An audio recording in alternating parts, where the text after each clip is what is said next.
You have to do also something innovative. ठीक है, answer भेजो नोट्स के लिए, आप कमेंट करो। अब जिसका आंसर आएगा I will send him personally notes. जो आंसर लिख के भेजेगा मैं नोट्स उसे फ़ौरन सेंड कर दूंगा।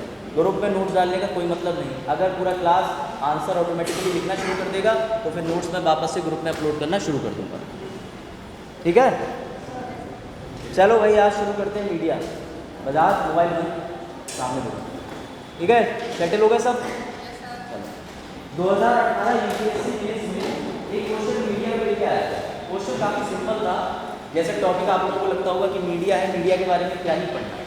ठीक है, अब सवाल ये आता है कि मीडिया को चौथा स्तंभ कहा जाता है, fourth pillar of Indian democracy कहा जाता है। किसी को पता है बजाज बाकी के तीन स्तंभ कौन से? नहीं, ये तो और सही बता रहे हो। एग्जीक्यूटिव, जुडिशियल, लेजिस्लेटिव, यानी कि विधायिका, न्यायपालिका, कार्यपालिका। और चौथा स्तंभ मीडिया। अगर कोई टेबल के 4 पैर है और उसका एक पैर तोड़ दिया जाए तो क्या वो टेबल स्टैंड रह पाएगी? ऊपर नीचे होगी ना। अब ऐसे ही समझो कि ये पूरी टेबल जो है ये इंडिया है और ये 4 अलग अलग पिलर्स पे टिकी हुई है। अगर कोई भी एक पिलर हिल गया तो फिर नहीं रह पाएगी।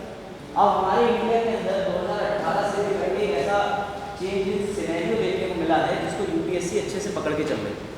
यूपीएससी को ये पता चल गया है कि लोग जो है वो न्यूज़ चैनल खोल के किस तरीके की न्यूज़ में इंटरेस्टेड रहते हैं। एक चीज़ है उसको बोलते हैं TRP, सुना आप लोगों ने? Television rating point.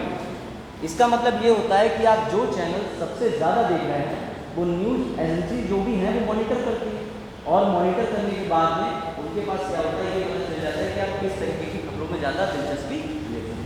तो टीआरपी के चक्कर में हमारा जो चौथा स्तंभ है वो इतना लटका गया है कि कुछ भी नहीं पता। और उसका एग्जाम्पल ये है कि सुशांत सिंह मर्डर केस। ठीक है, अगर आज कोई भी इंसिडेंट होता है तो जितने भी न्यूज़ चैनल हैं वो कोशिश करते हैं कि सिर्फ उसी को कवरेज करें।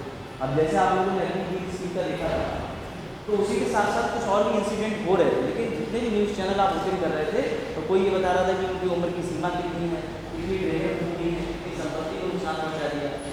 तो अगर मीडिया की बात करें 2018 में यूपीएससी ने क्वेश्चन पूछा था कि मीडिया की भूमिका लोकतंत्र में क्या है। लोकतंत्र का मतलब हो गया आप लोग। अब आप लोग सिंपल से इस क्वेश्चन को समझो कि जो भी चीज़ आपको मीडिया दिखाता है उसका प्रभाव आपके मस्तिष्क पे पड़ता है। ठीक है, बिस्किट कौन सी कंपनी बढ़िया है इसको पता है? पाले जी है और ठीक है, आप ये बताइए वाटर प्यूरीफायर कौन सी कंपनी का बढ़िया है? वाटर प्यूरीफायर, वो वाटर प्यूरीफायर घर में लगाते हैं एक्वागार्ड। और किसी कंपनी का चलो इधर से भी आ गया। ठीक है, अपने बच्चों को पढ़ाने के लिए बढ़िया प्राइवेट यूनिवर्सिटी बताइए। नहीं पता? टाइम लग रहा है ना सोचने में, थोड़ा सा टाइम लग रहा है। This is all due to media and advertisement. दिक्कत यह है कि हम लोगों को जो भी चीज़ दिखाई जाती है वो हमारे दिमाग पे इफेक्ट छोड़ देती है, भले ही हम और आप माने या ना माने। जैसे मान के चलिए कि आपने देखा घर में जो है वो आ रहे हैं कि बाइक आ रही है और एडवर्टीजमेंट कर रहे हैं कि अपने घर में लगाओ कैंट प्यूरीफायर। ठीक है, वो बात अलग की है कि कैंट प्यूरीफायर कितना अच्छा है नहीं अच्छा है, लेकिन आप मार्केट में और आपने रास्ते में जाते हुए देखा कि कैंट का गोल्ड आलू जो है वो टंगा हुआ है और उसके 20-30 पीस खड़े हुए दुकान पे।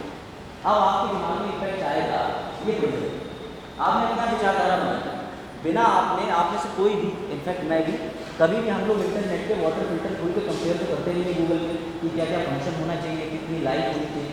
बस उसको एक बार देखा और देखने के बाद में जैसे मार्केट में नजर पड़ी हमने उसको अडॉप्ट कर दिया। यही सिचुएशन हमारे पास होती है। तो अब आप समझने की कोशिश कीजिए कि जो लोकतंत्र है कहीं ना कहीं वो मीडिया मैनेज करेंगे। भाई समझते ही अगर आप सुबह उठ के कोई भी अखबार में खबर पढ़ते हैं तो आपके पूरे दिन में कहीं ना कहीं वो खबर रोटेट होती रहती है। ठीक है, अब जैसे आप लोगों ने न्यूज़ पढ़ ली, चलो नहीं आप लोग इसको बात करें। हाँ, तो फिर आ जाते हैं सोशल मीडिया पर। अच्छा, मीडिया होता क्या है अभी बताए? पहले ग्रुप से बताओ मीडिया क्या होता है। लेकिन मीडिया की परिभाषा लिख पाओगे नहीं, क्योंकि यूपीएससी 2018 में पूछा परिभाषा लिखनी पड़ेगी और मेरे लिए यूपीएससी 2018 में पूछ लिया तो मीडिया की कोई परिभाषा तो नहीं होगी। ग्रुप से बताओ क्या जानते हो मीडिया क्या है? फटाफट कोई जो दिमाग में पहले से है, टीवी एसी कूलर क्या है? बोलो। चलो ग्रुप बी क्या है मीडिया? कोई सोर्स ऑफ न्यूज हो गया। ग्रुप ए क्या है मीडिया? न्यूज को ब्रॉडकास्ट करता है। Then the question is news क्या है? अगर मीडिया जो है वो खबर है तो न्यूज क्या है? नहीं, नॉर्थ ईस्ट साउथ को डेफिनेशन है तो उसको एक्सप्लेन करने का तरीका हो गया वो पता है, लेकिन न्यूज है क्या? खबर आप किसको कहो? मैंने बता दिया है कि ये सामने खबर नहीं है, करंट इवेंट। चलो करंट इवेंट मान लिया। और आपकी नज़र में न्यूज़ क्या है?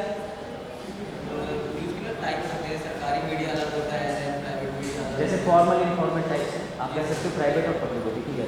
अब मैं आपका एक कंफ्यूजन दूर कर दूं कि मीडिया का मतलब होता है it's a medium of communication. Media का मतलब होता है संचार का माध्यम। इसके अंदर आपका आ जाता है जैसे आप जो टीवी पे न्यूज़ देखते हैं, ठीक है, या फिर आप मोबाइल पे न्यूज़ देखते हैं, या फिर आप पेपर में न्यूज़ पढ़ते हैं। न्यूज़ तो खबर तो सभी में होती है, लेकिन मीडिया का अर्थ होता है कि उस खबर को प्रचार करना। और मीडिया के अंदर अलग अलग तरीके के चैनल्स आते हैं।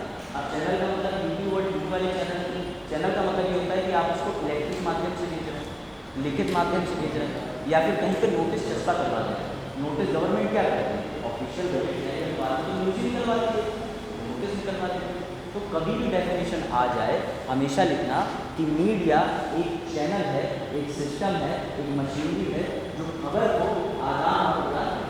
सिंपल सी बात है, हिंदी वाले और इंग्लिश वाले लिखेंगे it is a channel of communication. Now second thing is journalism क्या होती है? आप लोगों ने वर्ड सुना होगा जर्नलिज्म। अगर हिंदी अर्थ है तो पत्रकारिता, तो फिर पत्रकारिता क्या होती है? पत्रकारिता क्या है? मीडिया समझ गए? मीडिया को लेकर आपके पास मोबाइल है, ये भी मीडिया आपके पास आता है, ये मीडिया तो उसके विभिन्न प्रकार जिससे आपको खबर मिल जाए, ठीक है। अब बताओ जर्नलिज्म में ऐसी पत्रकारिता है? सोचो जल्दी आंसर करो। गलत है सर, पत्रकारिता मतलब कि पत्र लिखना, कुछ भी जो आप लिखना है।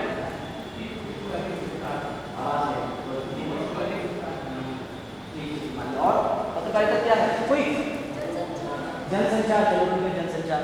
पत्रकारिता क्या है? ठीक है, पत्रकारिता का मतलब सीधा होता है जब आप किसी भी चीज को पत्र में क्या करते हैं, लिखते हैं ना। तो पत्रकारिता का सीधा अर्थ होता है जब आप लिख करके कोई भी खबर किसी को प्रदान करते हैं तो उसका सीधा अर्थ पत्रकारिता होता है। इसका लिखना, ठीक है। और यही पत्रकारिता दो प्रकार की हो जाती है, एक इन्फॉर्मल यानी कि औपचारिक, अनौपचारिक। जब आप इसको लिख करके कोई सरकारी न्यूज़ देते हो या लोगों तक ये विभिन्न तरीके की जानकारी पहुँचाते हो, इन्फॉर्मल हो जाती है। इन्फॉर्मल जर्नलिज्म सभी करते हैं। जैसे मान लो बाजार में पूछा कि सर मुझे इस समय मार्केट में मोबाइल लेना है, बढ़िया, तो अब मैं जर्नलिज्म का बाजार देख लूँगा, 4 GB चाहिए, 2 GB चाहिए, पुराना चाहिए, नया चाहिए, तो इनको खबर तो नहीं दे रहा, लेकिन इन्फॉर्मल पत्रकारिता। और जानकारी आज की डेट में सभी के पास है। अगर अभी आपसे पूछ लेंगे कि इंस्टाग्राम पे किसकी रील्स बढ़िया चल रही है, तो तुरंत ही तब उसकी रील्स देखा कि वो बढ़िया चल रही है, ठीक है। तो खैर इंस्टाग्राम यूज़ करना चाहिए। अब सवाल ये आ जाता है जी, कैसे हो? अब सवाल ये आ जाता है कि पहले तो मीडिया को कंट्रोल करना आसान था। 2008 से पहले मीडिया को कंट्रोल करना आसान था, क्योंकि तब हमारे पास में जनक्रांति नामक एक सोशल मीडिया चीज़ नहीं थी। पहले जो इंटरनेट है उसका जो कंट्रोल है बहुत लिमिटेड था। आदमी इंटरनेट को इतने अच्छे से नहीं जानता था, ठीक है, कि वो यूज़ करके इसका मीन्स क्या होता है, रेवोल्यूशन है, सभी जानते हैं। लेकिन अब समस्या ये आ रही है कि मीडिया जो है वो अपनी सीमा का उल्लंघन करके उसको लाद गया, उसकी कोई सीमा ही नहीं है। भाई आपको बिल्डिंग के अंदर अंदर रहना ये पता है, लेकिन आपके घर वाले आपको एरोप्लेन लेके कहते हैं जाओ कहीं उड़ो, तो आज श्रीलंका, आज केन्या, पता नहीं कहाँ घूमोगे। तो यही मीडिया ये गवर्नमेंट के सामने सबसे बड़ी समस्या है कि इस मीडिया को रेगुलेट कैसे किया जाए। अच्छा, मीडिया को रेगुलेट क्यों किया जाए, इसके लिए आप अपने जब इतिहास पढ़ेंगे तो इतिहास वाले लेक्चर में आप देखेंगे कि जितने भी स्वतंत्रता सेनानी थे उन्होंने अंग्रेजों के साथ अगर कुछ भी किया तो उनके खिलाफ जितने आंदोलन चलाए पत्रात्मक यानी कि जर्नलिज्म मीडिया के जरिए ही चलाए, ठीक है। गांधी जी कौन सा अखबार चलाते थे? कौन सा? यानी इंडिया, इंडियन ओपिनियन, ठीक है। और हमारे भारत में कौन से दो अखबार चलाते थे? केसरी और मराठा, मराठा कौन सी भाषा में था? हिंदी में, और केसरी मराठी में था, ठीक है। ये सब तथ्य है ये बताने के लिए, ठीक है। अब हुआ क्या, दिक्कत कहाँ से आई कि जब हमारा देश आज़ाद होने वाला था, आपको ये पता होगा कि स्ट्रॉन्ग अपोज यानी कि स्ट्रॉन्ग विरोध जो है वो ब्रिटिशर्स को मिलने लगा था 1935 से। हालांकि उसकी शुरुआत तो हो गई थी 1919 से, जब जलियांवाला बाग का कांड हुआ था, ठीक है। सभी को पता है क्या होता है 1919 से जो अमृतसर में नरसंहार हुआ था। लेकिन समस्या एक और थी, लोगों के अंदर क्रांति पैदा करने के लिए जितने भी पत्रकार थे वो बहुत बढ़िया लेख लिखते थे, ठीक है, और उन लेखों का सीधा इम्पैक्ट होता था दिमाग। आप ऐसा समझो जैसे आज के टाइम अगर यूट्यूब ने कोई ऐसा मुद्दा आपको रिकमेंड कर दिया कि जाने राष्ट्रपति क्या खाते हैं पूरे दिन में, तो आपको बड़ा क्यूरियोसिटी जानने के लिए कुछ लोग ऐसे वीडियो ओपन कर लेंगे, हो सकता है मैं भी जनरली ओपन कर लूँ, वीडियो देख लेंगे, भले ही उससे कोई हमें मतलब नहीं कि क्या खाते हैं क्या नहीं खाते, इंसान खाने खाते। तो इस तरीके से क्या होता था कि उस समय पर न्यूज़पेपर की बहुत वैल्यू होती है। अब दिक्कत ये होगी कि उसको कनेक्ट कीजिएगा संविधान निर्माताओं से फिर से। जब हमारी कॉन्स्टिट्यूएंट असेंबली बनी, जब संविधान बनाने की बात आई, तो पत्रकारिता एक सबसे बड़ा मुद्दा हो गया उन लोगों के लिए। उस समय की पत्रकारिता को अगर हम स्थान देते हैं आज़ादी के आंदोलन का, और अगर हम आज की पत्रकारिता की बात करें तो वो हमारे समाज के पतन के लिए जिम्मेदार है। अच्छा, संविधान निर्माताओं को ये चीज़ समझ में आ गई कि मीडिया एक ऐसी दवाल है जिसको अगर समय पर लगाम नहीं लगाया गया तो वो जो चाहे वो करवा सकते हैं, और ये करवा सकते हैं। आपके अगर घर पे अमर उजाला या दैनिक जागरण आता है तो आप दोनों न्यूज़पेपर की न्यूज़ को एक बार कंपेयर करें, ठीक है। एक न्यूज़पेपर में न्यूज़ निकली थी, इस बार छात्राओं ने मानी कक्षा 1 में मानी, ठीक है। दूसरे न्यूज़पेपर में लिखा था इस बार खराब रहा छात्रों का रिजल्ट, लड़कों की संख्या जो है वो उसमें देखने को गिरावट।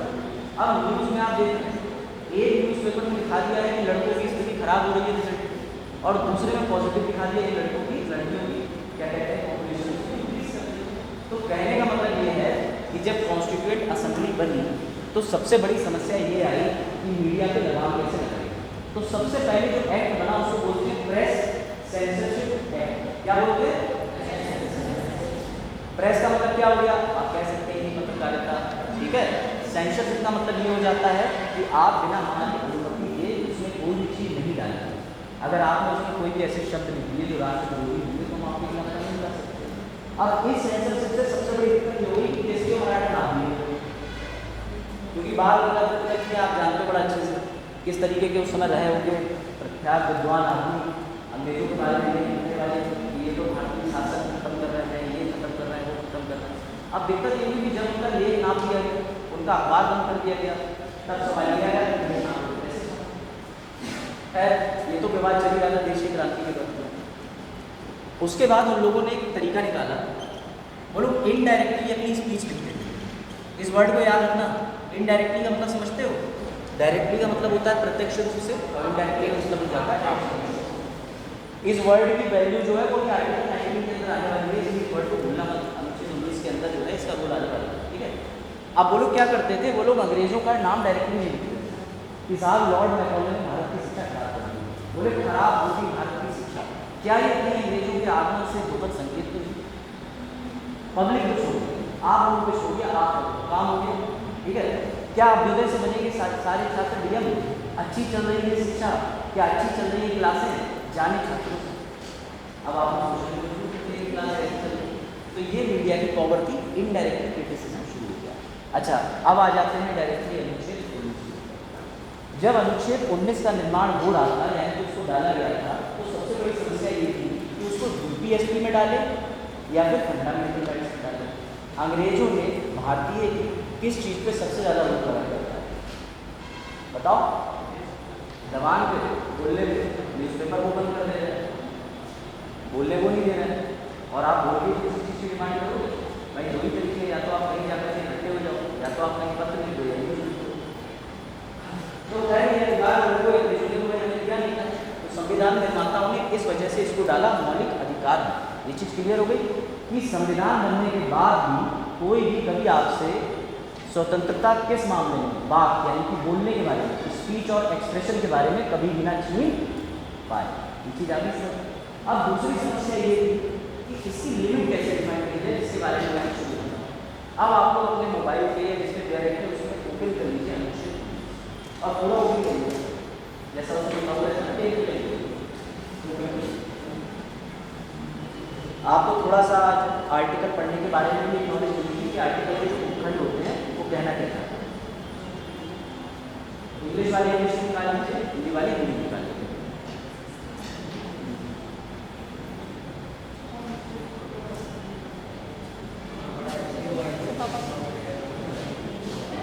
आर्टिकल 19 इन हिंदी लिखेंगे तो आ जाएगा, आर्टिकल 19 इन इंग्लिश लिखेंगे तो दिया जाएगा।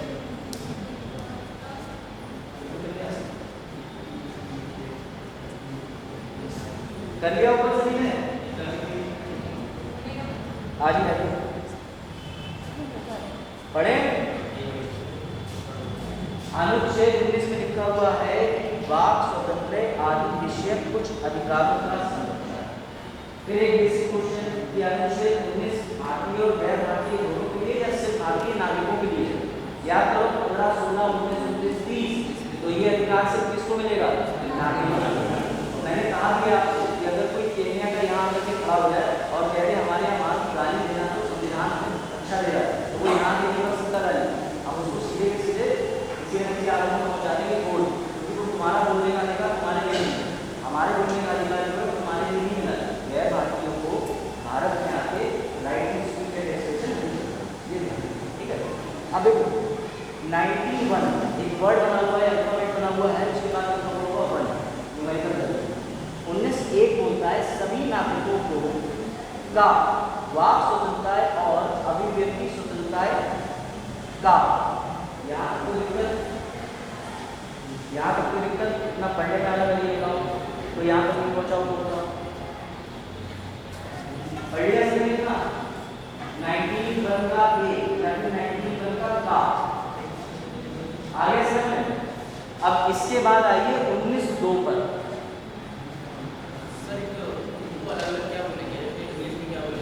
इंग्लिश में freedom of speech and expression. 19(1) का पढ़ने के बाद में 19(2) पे आइए और इंग्लिश वाले 19(1) पढ़ने के बाद में 19(2) पे आइए सीधे। 19(2) में 8 ग्राउंड लिखे हुए हैं जिसके नाम आपका वक्त स्वतंत्रता कार्ड नहीं समझे। यानी कि 19(2) की खूबसूरती ये है कि वो अभिव्यक्ति की आजादी के साथ साथ अभिव्यक्ति पे रोक लगाने के प्रावधान को भी अपने में समाहित करता है। फिर से समझो 19(1) ये कह रहा है कि आपको right to speech and expression is provided. आप कहीं जाके जो भी चीज है बोल सकते हो, बोलने की स्वतंत्रता है, ठीक है, जरूरी है लोकतंत्र। परंतु कितना बोलोगे, किन विषयों पे नहीं बोलोगे, किन चीजों पे रोक लग सकती है, वो 19(2) में प्रदान किए। अब 19(2) को समझ लो क्या कह रहा है। 19(2) कहता है खंड 1 समझ गए 19 का बंद के उपखंड का 19(1) का क्या पड़ा कि कोई बात उक्त उपखंड द्वारा दिए गए अधिकार के प्रयोग पर भारत की प्रभुता और सबसे पहले इसको कहेंगे इंटीग्रिटी ऑफ इंडिया। राज्य की सुरक्षा, विदेशी राज्यों के साथ मैत्रीपूर्ण संबंध, लोक व्यवस्था, शिष्टाचार या सदाचार के हितों में अथवा न्यायालय अपमान, मानहानि या अपराध उत्पीड़न के संबंध में युक्ति युक्त निर्बंध, ये सारे वो ग्राउंड हैं कि जब भी आप अनुच्छेद 19 लिखेंगे, मान लीजिए प्रश्न आ जाता है कि 19 अनुच्छेद 19 से अभिव्यक्ति की आजादी देता है, परंतु किस हद तक देता है, या अनुच्छेद 19(1) पर रोक लगाने के लिए संविधान में क्या प्रावधान है। तो आप लिखेंगे कि अनुच्छेद 19(1) के अंदर हमें अभिव्यक्ति की आजादी तो जरूरी है, परंतु उस पर रोक लगाने के लिए अनुच्छेद 19 को अनुच्छेद 2 के तहत जो भी प्रावधान किए हैं उससे सरकार कभी भी आपसे अभिव्यक्ति की आजादी नहीं सकती है। सबसे पहला जब देश में इमरजेंसी लगती है तो 2 अनुच्छेद नहीं छीने जाते हैं, 20 और 21, ठीक है, लेकिन 19 छीन लिया जाता है। ये बात आप ध्यान रखना। कई बार प्रीलिम्स में क्वेश्चन आ जाता है, वो लोग लिख देते हैं कि during the time of emergency, आपातकाल के दौरान कौन कौन से अनुच्छेद जो है, हालांकि मौलिक अधिकार भी राष्ट्र जो है वो इमरजेंसी की कंडीशन में छीन सकता है। 19 छीन लिया जाता है, परंतु 20 और 21 को कभी नहीं छीन जाता। तो ये भी एक आप कंडीशन लिखेंगे अपने आंसर में कि इसका उदाहरण ये है कि बोलने की अभिव्यक्ति की आज़ादी को आपातकाल स्थिति में भी छीना जा सकता।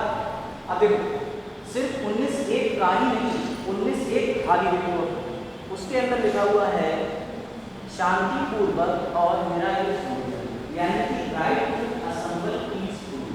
आप लोग कहीं जाते हैं, बारात को लेते हैं, प्रोग्राम करते हैं, वहाँ पे असेंबली होती है नहीं होती है? होती है, भीड़ होती है बैठी। अभी आप लोग तो यहाँ पे असेंबली का मतलब सभा होता है, हम लोग भी यहाँ पे सभी इकट्ठे हुए, लेकिन ये सभा भी सरकार चाहे तो इसको रोक लगा सकती है। फिर आ जाओ 19(3) देखो कौन सी बात, उक्त खंड के उपखंड का यानी कि 19(1) खा पर 19(3) रोक लगाता है। किन मामलों में? अधिकार के प्रयोग पर भारत की प्रभुता और अखंडता से लोक व्यवस्था के हितों में युक्ति युक्त 19(2) के ग्राउंड से थोड़े ग्राउंड पर बढ़े, काफी ग्राउंड पर बढ़े, परंतु रोक का अधिकार है। अब थोड़ा सा आपको आर्टिकल के बारे में पढ़ने की समझ लगी कि आर्टिकल के अंदर कोई भी चीज युक्ति युक्ति है, उसका जवाब भी आर्टिकल के अंदर होता है, लेकिन लैंग्वेज बैरियर की वजह से हम लोग आसानी से समझ नहीं पाते।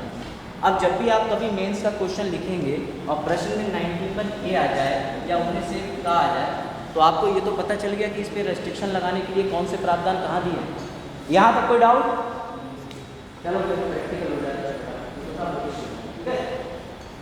इन्होंने खबर छापी है कि राज्य के डॉक्टर जो हैं, जिसको हमारे माननीय मुख्यमंत्री जी ने अभी अभी हाल ही में नियुक्त किया है, सबके सब चोर, इन लोगों ने खबर छापी, ठीक है। अब मैं हूँ वही राज्य का मुख्य, ठीक है, और मुझे ये बात करके दी, ठीक है, क्योंकि इन्होंने किसके मामले में, यही अखंडता और पूर्णता के मामले में कर दिया। भाई मैं तो राज्य हूँ और राज्य मतलब सरकार, तो क्या मैं रोक लगा सकता हूँ?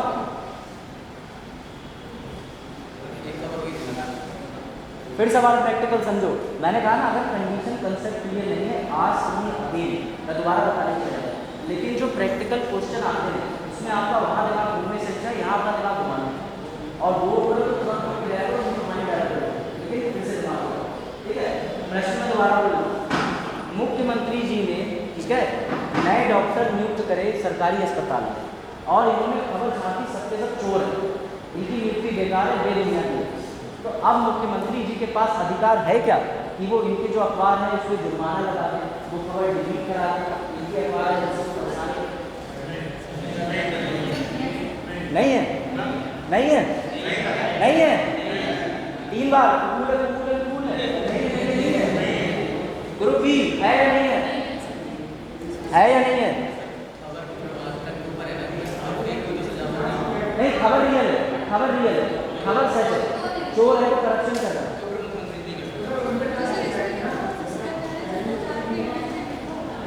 अब वापस आ जाओ वहां पर ध्यान से सुनो और ग्राउंड को, क्या ये देश की सुरक्षा का विषय है? क्या ये देश से महत्वपूर्ण संबंध का विषय है?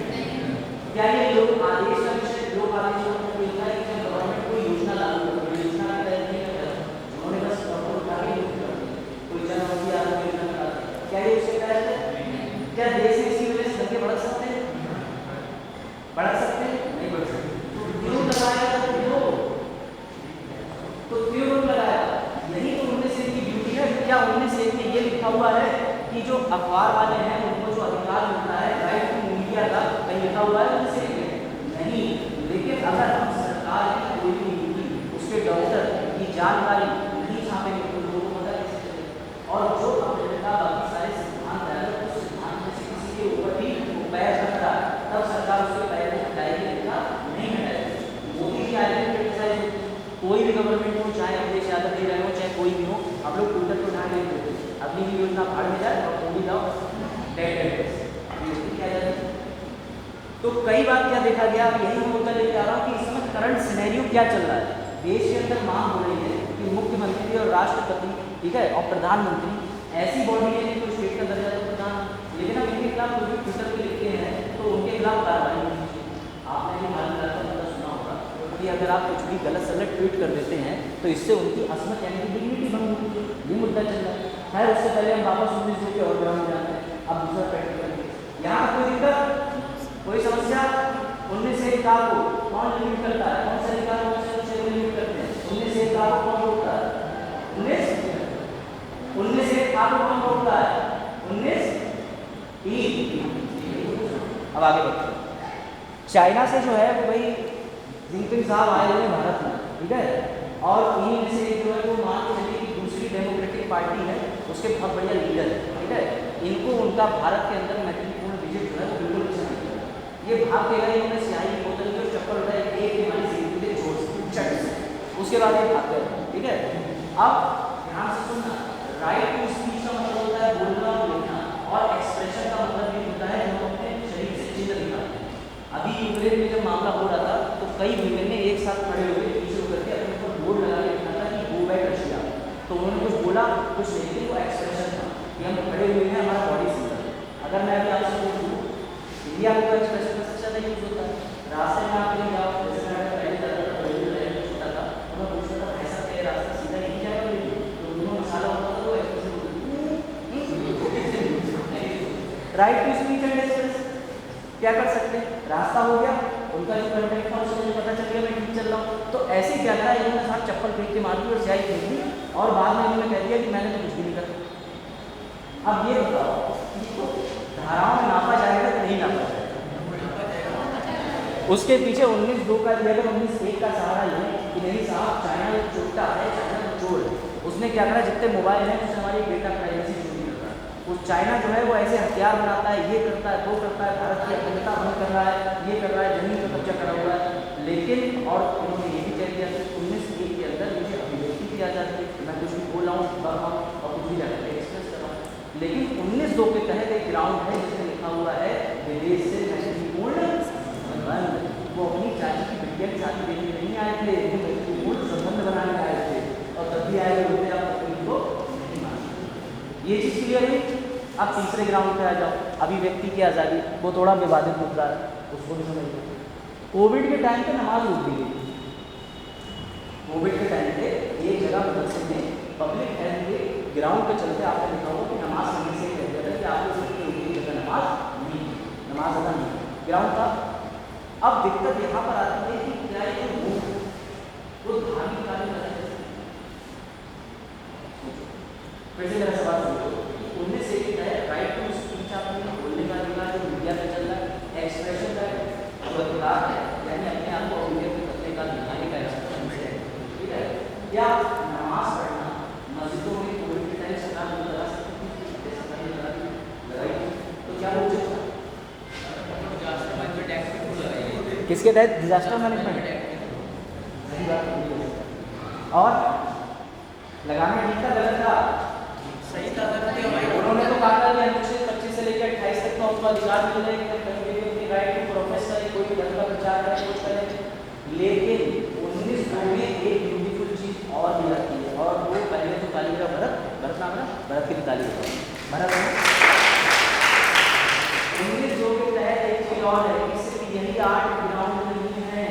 अगर सरकार को लगता है कि भविष्य में कोई भी चीज़ ऐसी है, उपबंध बना सकते हैं, उपबंध बना करके आपकी आज़ादी फिर से कर्टेल करी जा सकती है। डिजास्टर मैनेजमेंट यानी क्या होता है, कोई आपदा आ जाती है, आपदा प्रबंधन हमारे उत्तर प्रदेश के अंदर है। अगर कोई भी जैसे कोविड एक आपदा, तो उसको लेकर भी हम कोई अभिव्यक्ति पर रोक लगा सकते हैं। और जो प्रेस सेंसरशिप एक्ट की मैंने शुरू में बात करी, उनको नहीं लिखा है।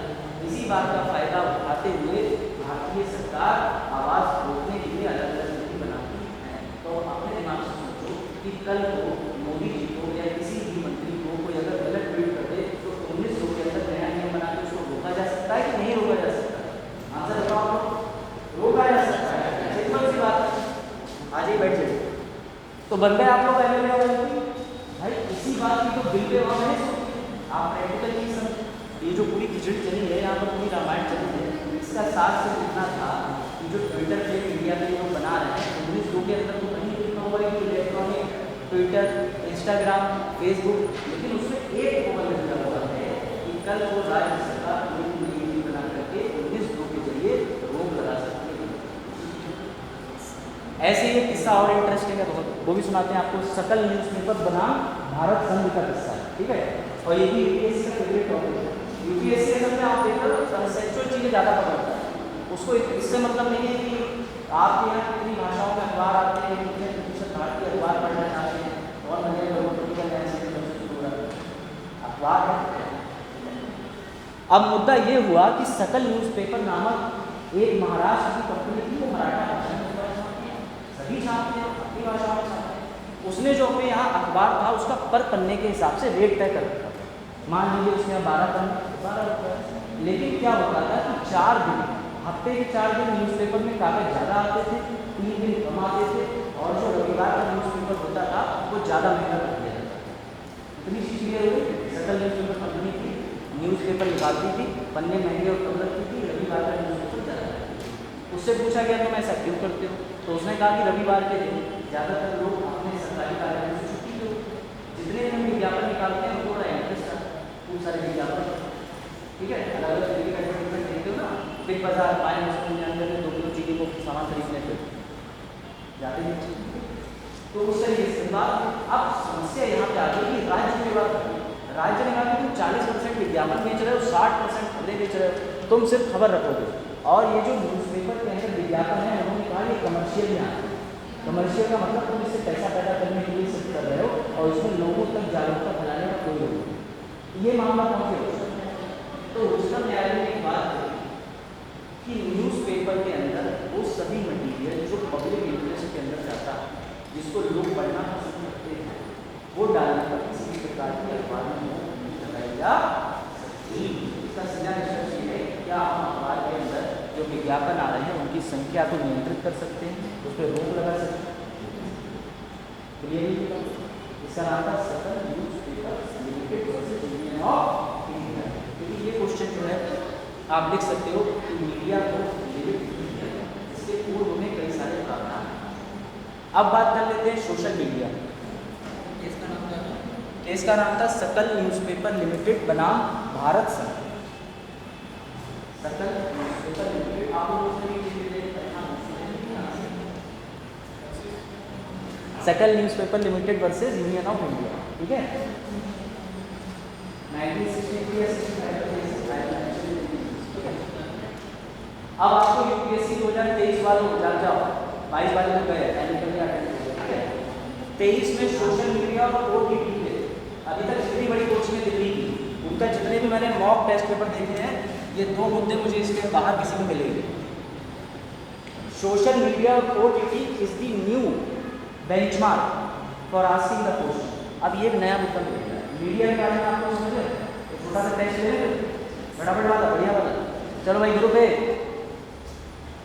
भारत के अंदर आपको लग रहा है कि आंतरिक सुरक्षा जो है वो खतरे में है, तभी आप न्यूज़पेपर में लिखे पड़े हो कि कुछ नहीं कर पा रहे हैं हमारे मामले में, कुछ नहीं कर पा रहे, बस ले रहे हैं कि घंटे नहीं और लोगों को उड़ा रहे हैं, बाकी सब बेचे हैं, और इससे आंतरिक सुरक्षा बंद हो रही है।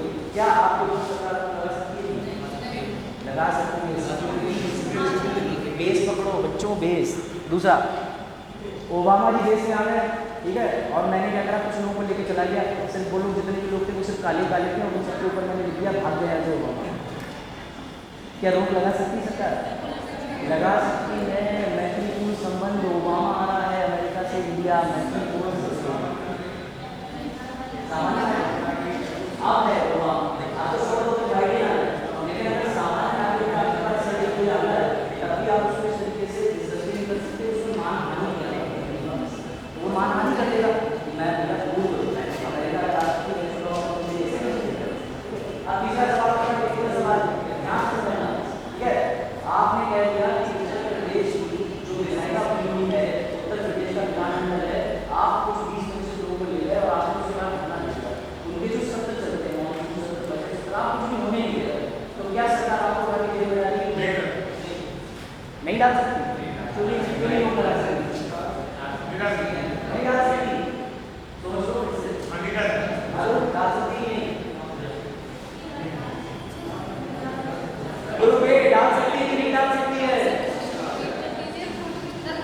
क्वेश्चन कैसे सुन लो, विधानमंडल यानी कि Uttar Pradesh state legislative assembly के अंदर मॉनसून सत्र चल रहा है या बजट सत्र फरवरी का चल रहा है, आप 20-25 लोगों को पहुंचे, आपने घेराव कर दिया, आप उस सत्र को होने नहीं दे रहे हो। क्या सरकार आपको, और आप कह रहे हो अभिव्यक्ति की आजादी होने दो, तुम लोग अंदर बैठ के क्या बकवास कर लेते हो, हमारे कोई जरूरत पड़ती है, बाहर होगी सभा, हमारी बात सुनो, तो क्या सरकार को लगा सकती है? ये कुछ मत सोचो, सबसे पहले ये सोचो क्या ये भारत की सिक्योरिटी का मामला है? नहीं है। इंटरनल डिस्टर्बेंस है? नहीं है। विदेशी मैत्रीपूर्ण संबंध का मामला है? नहीं है। परंतु राज्य की अखंडता का मामला तो फिर वो रोक लगा सकती व्यवस्था का भी मामला होता है। लोक व्यवस्था का मामला है। Very good. अब चीजें थोड़ा समझना है कि जो भी चीज होती है आपको दिखती है, आपको ट्विटर दिखता है, ट्विटर पर देखो तो उसके पीछे कंसेप्ट देखिए कि क्या देश की 19 के प्रावधान है उनके तहत किसी को टच कर रहा है, और इसी को संविधान के अंदर बोलते हैं, इसी को संविधान के अंदर बोलते हैं colour level theory. Colour level, अब कलर का मतलब क्या है? रंगात्मक नहीं। कलर लेवल थ्योरी का मतलब ये होता है कि अगर आप संविधान के पूरा संविधान ब्लैक एंड व्हाइट में मानते हो, black and white colour level पूरे संविधान के तो उनको बाहर अंदर आप प्रोटेस्ट करो, अगर अलाउड है, अगर आपको 105 और 194 के अधिकार निश्चित किए हुए हैं, आप उसकी बहस मत करो। ये मतलब कि आप बिहार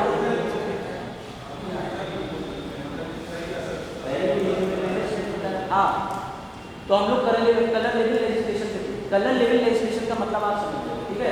इसका मतलब रंग नहीं होता, इसका सीधा मतलब है कि संविधान के अंदर, संविधान एक डायनामाइट की तरह है। आप संविधान के अंदर कहीं भी प्रावधान की बटन दबाओगे वो आप नहीं समझे, संविधान से छेड़छाड़ नहीं होता है।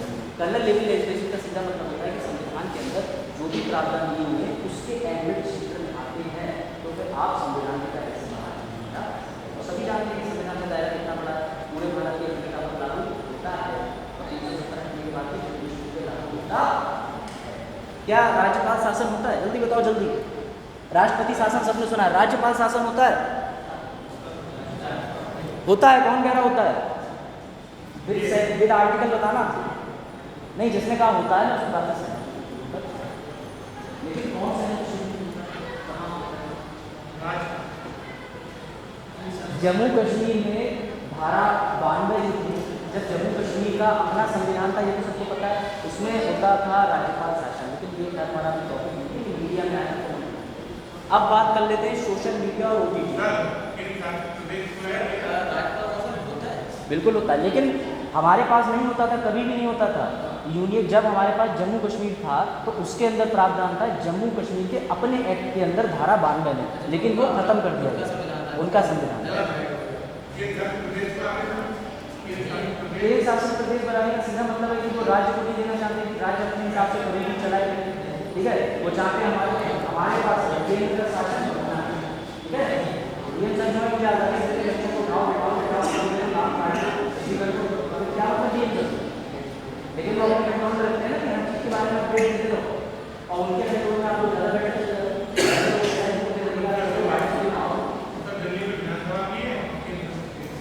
ये तब कोशिश करेंगे जब हम स्टेट असेंबली की बात करेंगे। अनुच्छेद 240 के डबल ए और क्योंकि वो दिल्ली की बात करते हैं, नेशनल कैपिटल टेरिटरी NC। और वही सोशल मीडिया पर पहले आपसे प्रश्न डालते हैं 2-3, उसके बाद बताते हैं।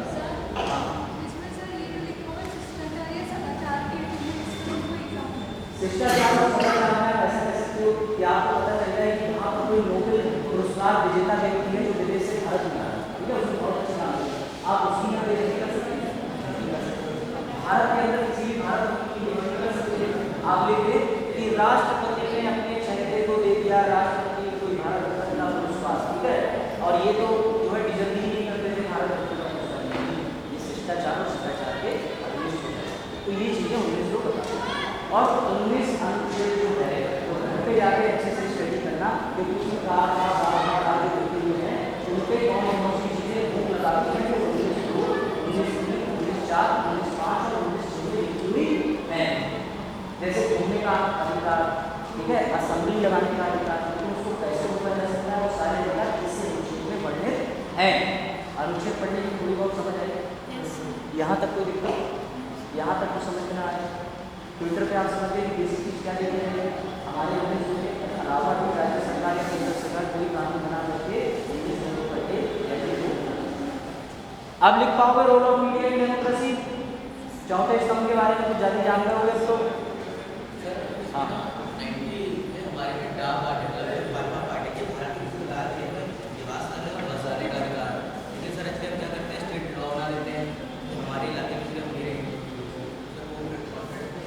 सबसे पहले तो 144 में संशोधन से छीन लिया गया अनुच्छेद 30 जो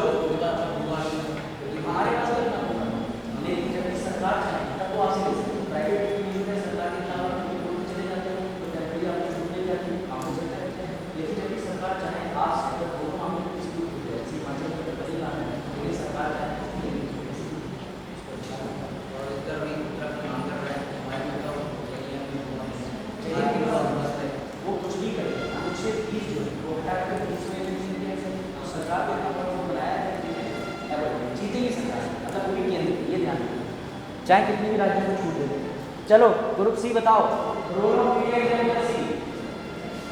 भारतीय मीडिया का लोकतंत्र में भागीदारी है या नहीं? है। क्या आज की मीडिया निष्पक्ष है? नहीं है। हाँ या ना? नहीं है। अब आप एक बेसिक चीज पकड़ो जो अभी तक आप में से थोड़े बच्चों को हो सकता है पकड़ नहीं पाए।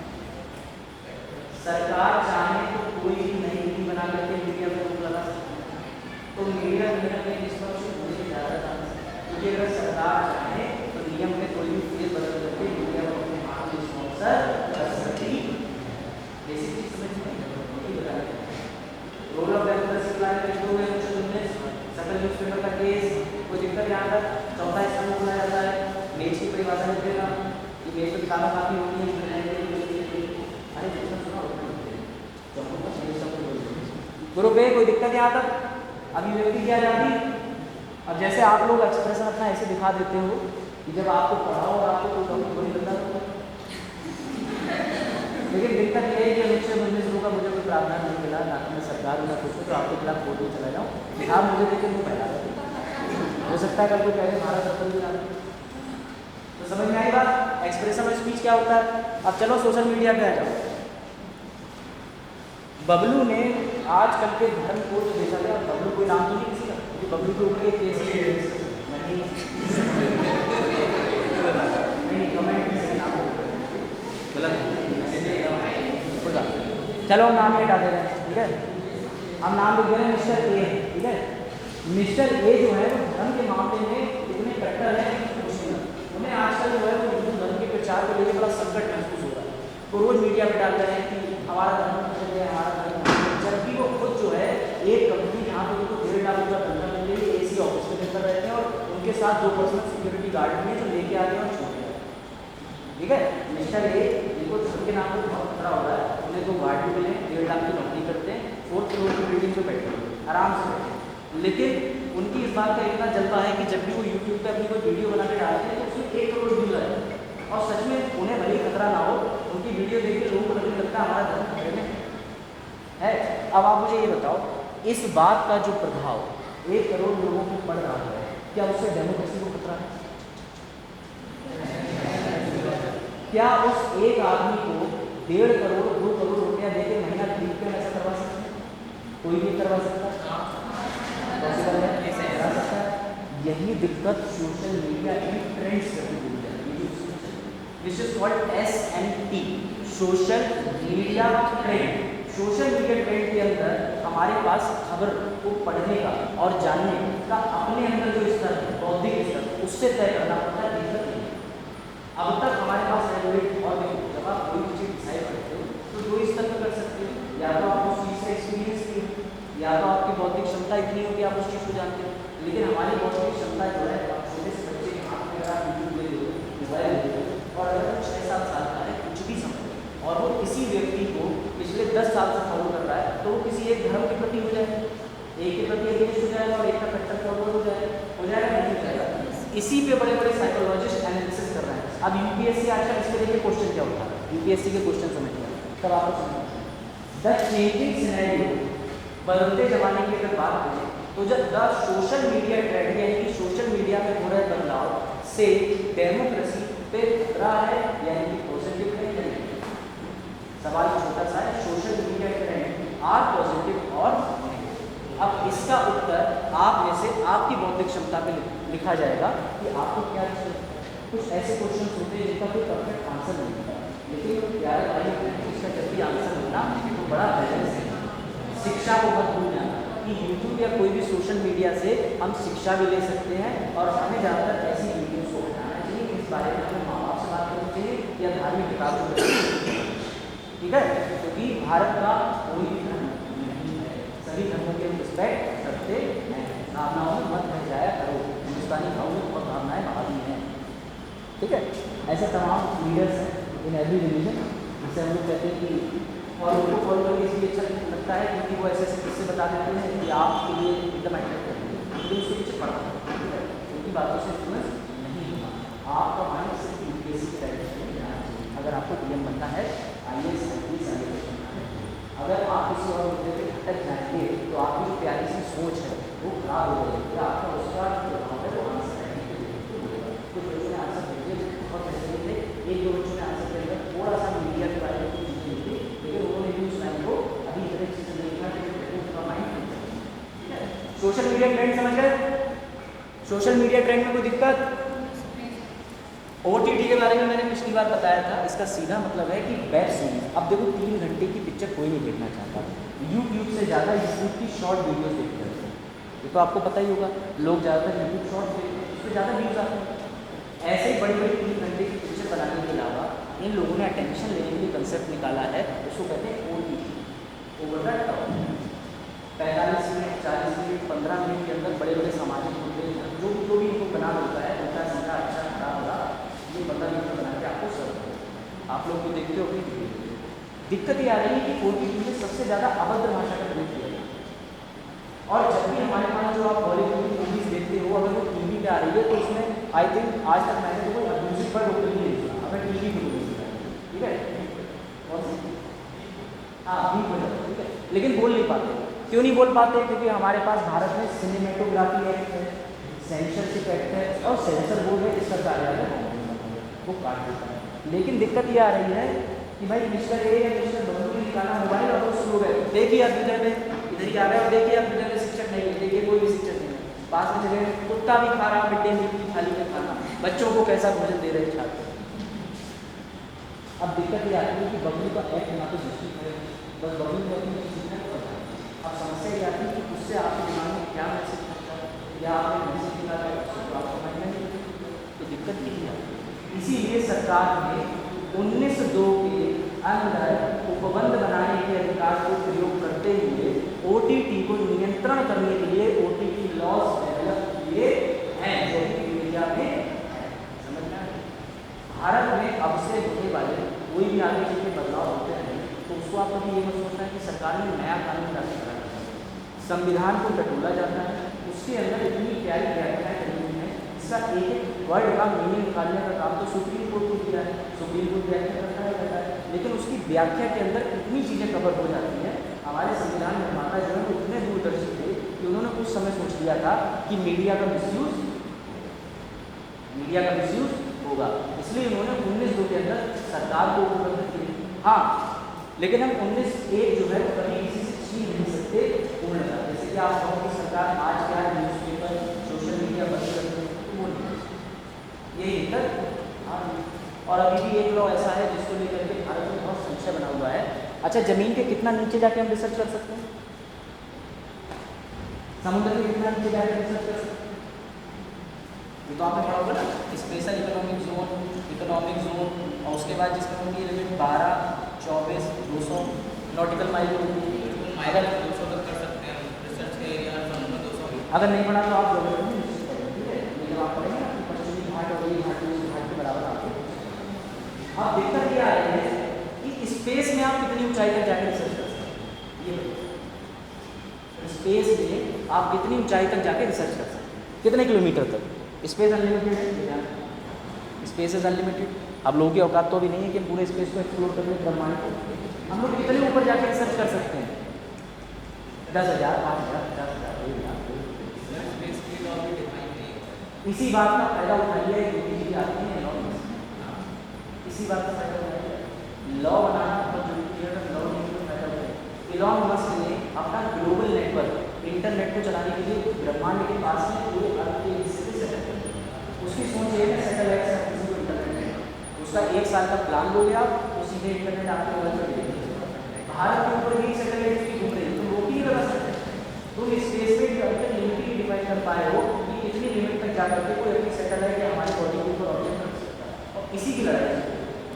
यानी यही मेरे कहने का मतलब है कि जब 19(1) पे हम लोग सोच रहे हैं कि कहाँ पर लिमिट लगाई जा रही है, तो भारत के अंदर संशय बना है तमाम कानून को लेकर।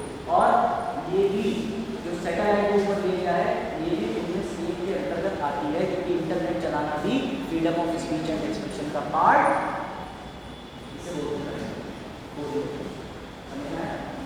सैटेलाइट मैरिंग साइंटिफिक रिसर्च ये सब अनुच्छेद 19(1) के अंदर आती है। आप जितना इसका दायरा बढ़ाओ और जितना सोच सको, इसीलिए एक एक अनुच्छेद के पीछे की कहानी और एक एक अनुच्छेद जो है संविधान निर्माताओं ने हम लोगों को जरूर ध्यान दे दिया कि अब उसमें सोना खोज लेगा। इसीलिए जो सुप्रीम कोर्ट के लॉयर्स हैं वो संविधान को कहते हैं गोल्ड माइन, सोने की खान।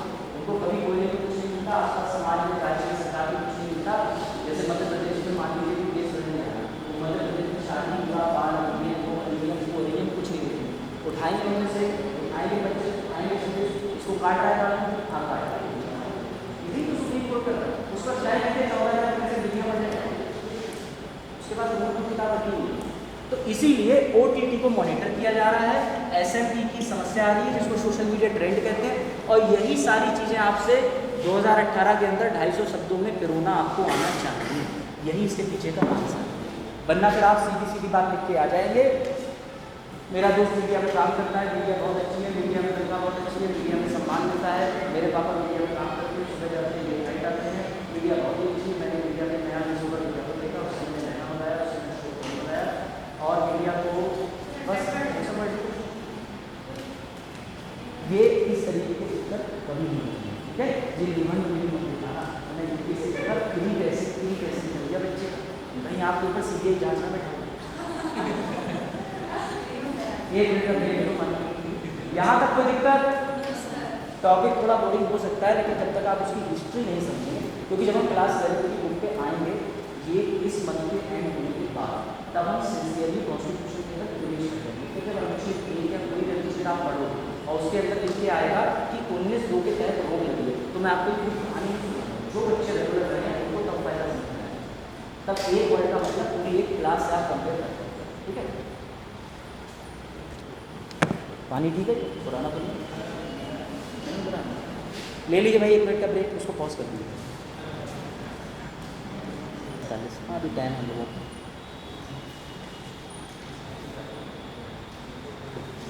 ना इसमें एक और फैक्टर है एडवर्टीजमेंट।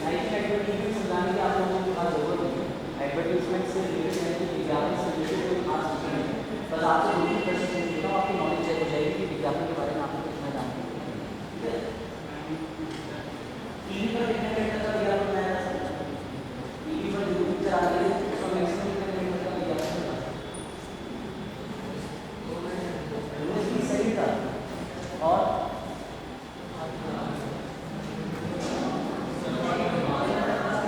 क्या एडवर्टीजमेंट उनमें से कितने नजर आता है?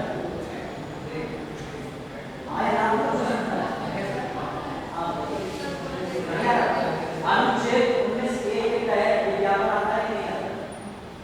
विज्ञापन है क्या जानता है? और जानकारी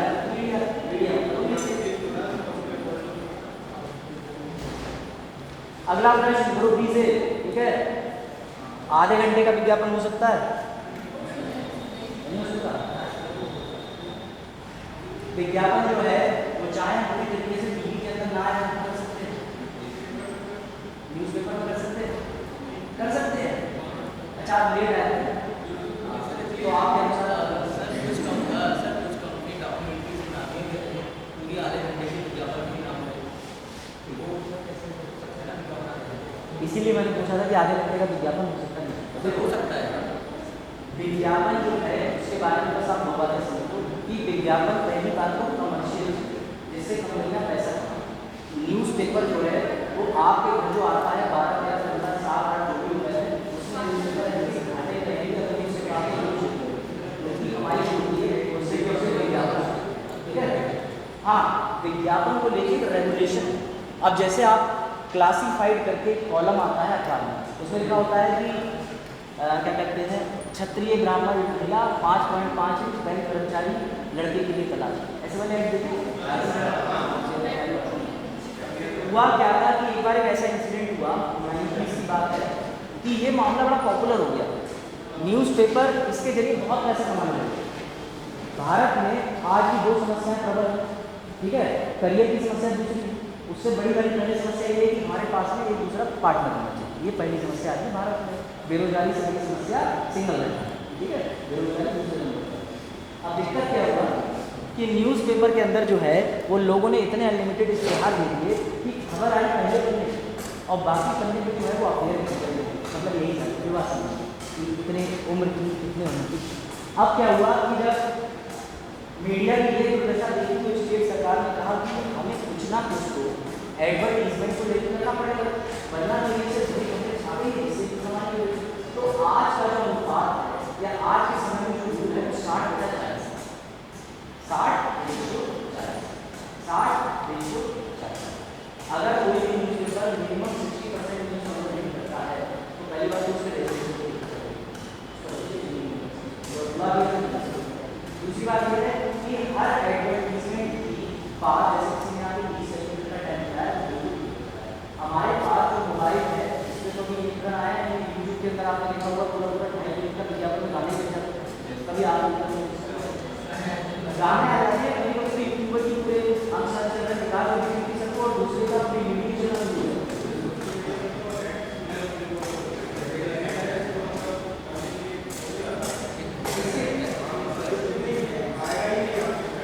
वो तो आप लेकिन उसके लिए हम चार्ज करते हैं, ठीक है, तो या तो आपको इसके लिए अब सवाल ये आता है कि टीवी मीडिया पर या जहाँ पर भी आप एडवर्टाइजमेंट देखते हो तो एडवर्टाइजमेंट आते हैं। भारत सरकार के अनुसार अगर चलो तो उनकी नज़र में एडवर्टीजमेंट का मतलब परिभाषा इतनी सी है कि जो भी चीज़ आपको दिनचर्या बात या उपभोग की जानकारी मुहैया कराए उसको हम विज्ञापन कहते हैं। जैसे आपको सामान्य जानकारी सरकार ने कोई नहीं दी है, सरकार ने कोई नया जियो पास किया है, लेकिन आज के समय में विज्ञापन की परिभाषा पूरी तरीके से बदल गई है। ऐसे भी ऐड आते हैं कि माँ बाप के सामने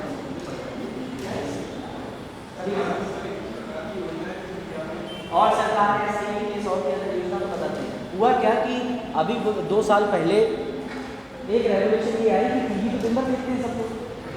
अब दिक्कत यह है कि उसमें ऐसे वल्गर और अनप्लेजेंट एडवर्टीजमेंट आने लगे दिन भी चल रहे हैं, तो लोगों ने इकट्ठे होकर सुप्रीम कोर्ट पहुंच गए, बोले किया बोले साहब ऐसे विज्ञापन जो है वो हर समय टीवी पर आते रहते हैं, कोई मान मर्यादा शिष्टाचार है ही नहीं, बची नहीं है, इसमें वर्ड भी है ना सदाचार और ये सारी चीज़ें।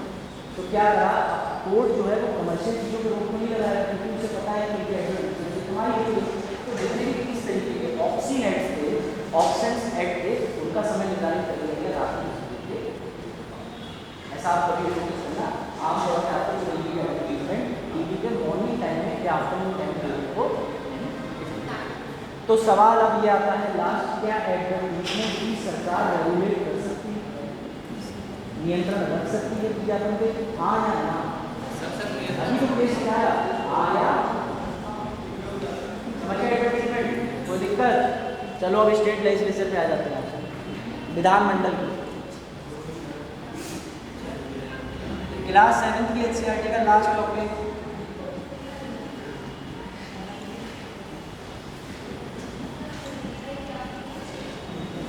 पीलीभीत विधानसभा कौन सा नंबर दिया है? पीलीभीत विधानसभा को कितना नंबर दिया हुआ है?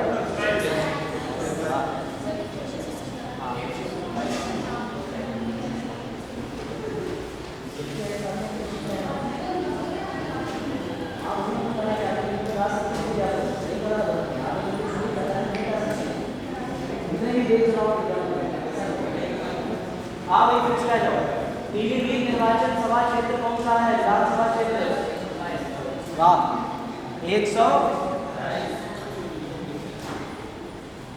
अब ये बताओ विधानसभा जो विधानसभा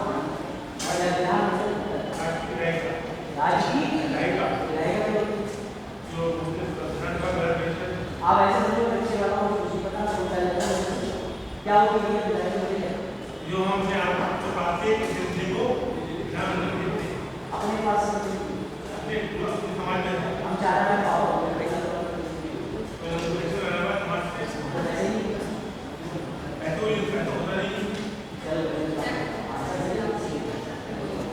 चलो भाई वापस अटेंशन ले लो, आज स्टेट विधानमंडल को समझ लेते हैं थोड़ा थोड़ा जितना आपका एनसीईआरटी में दिया हुआ है, ठीक है।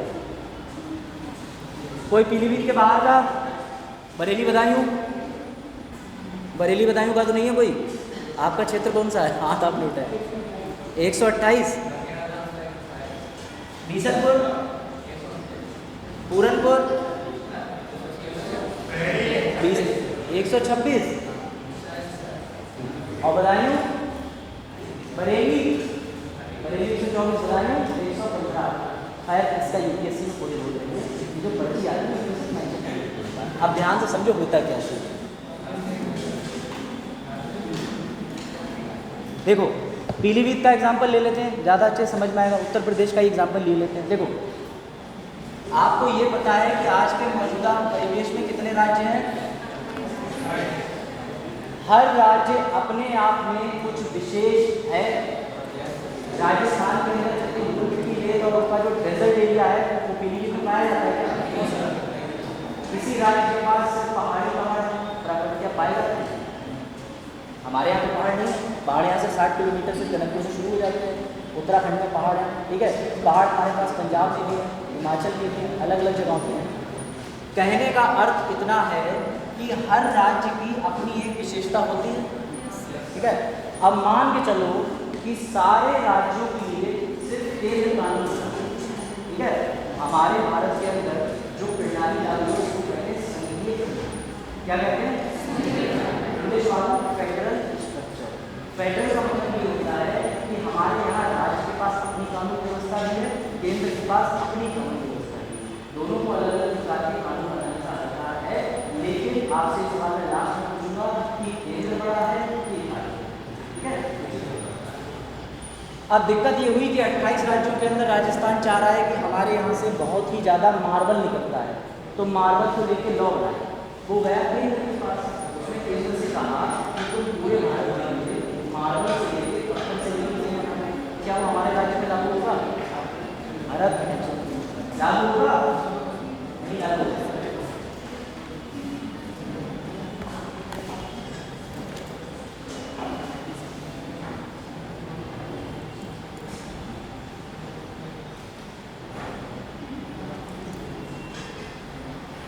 ये सुना कभी?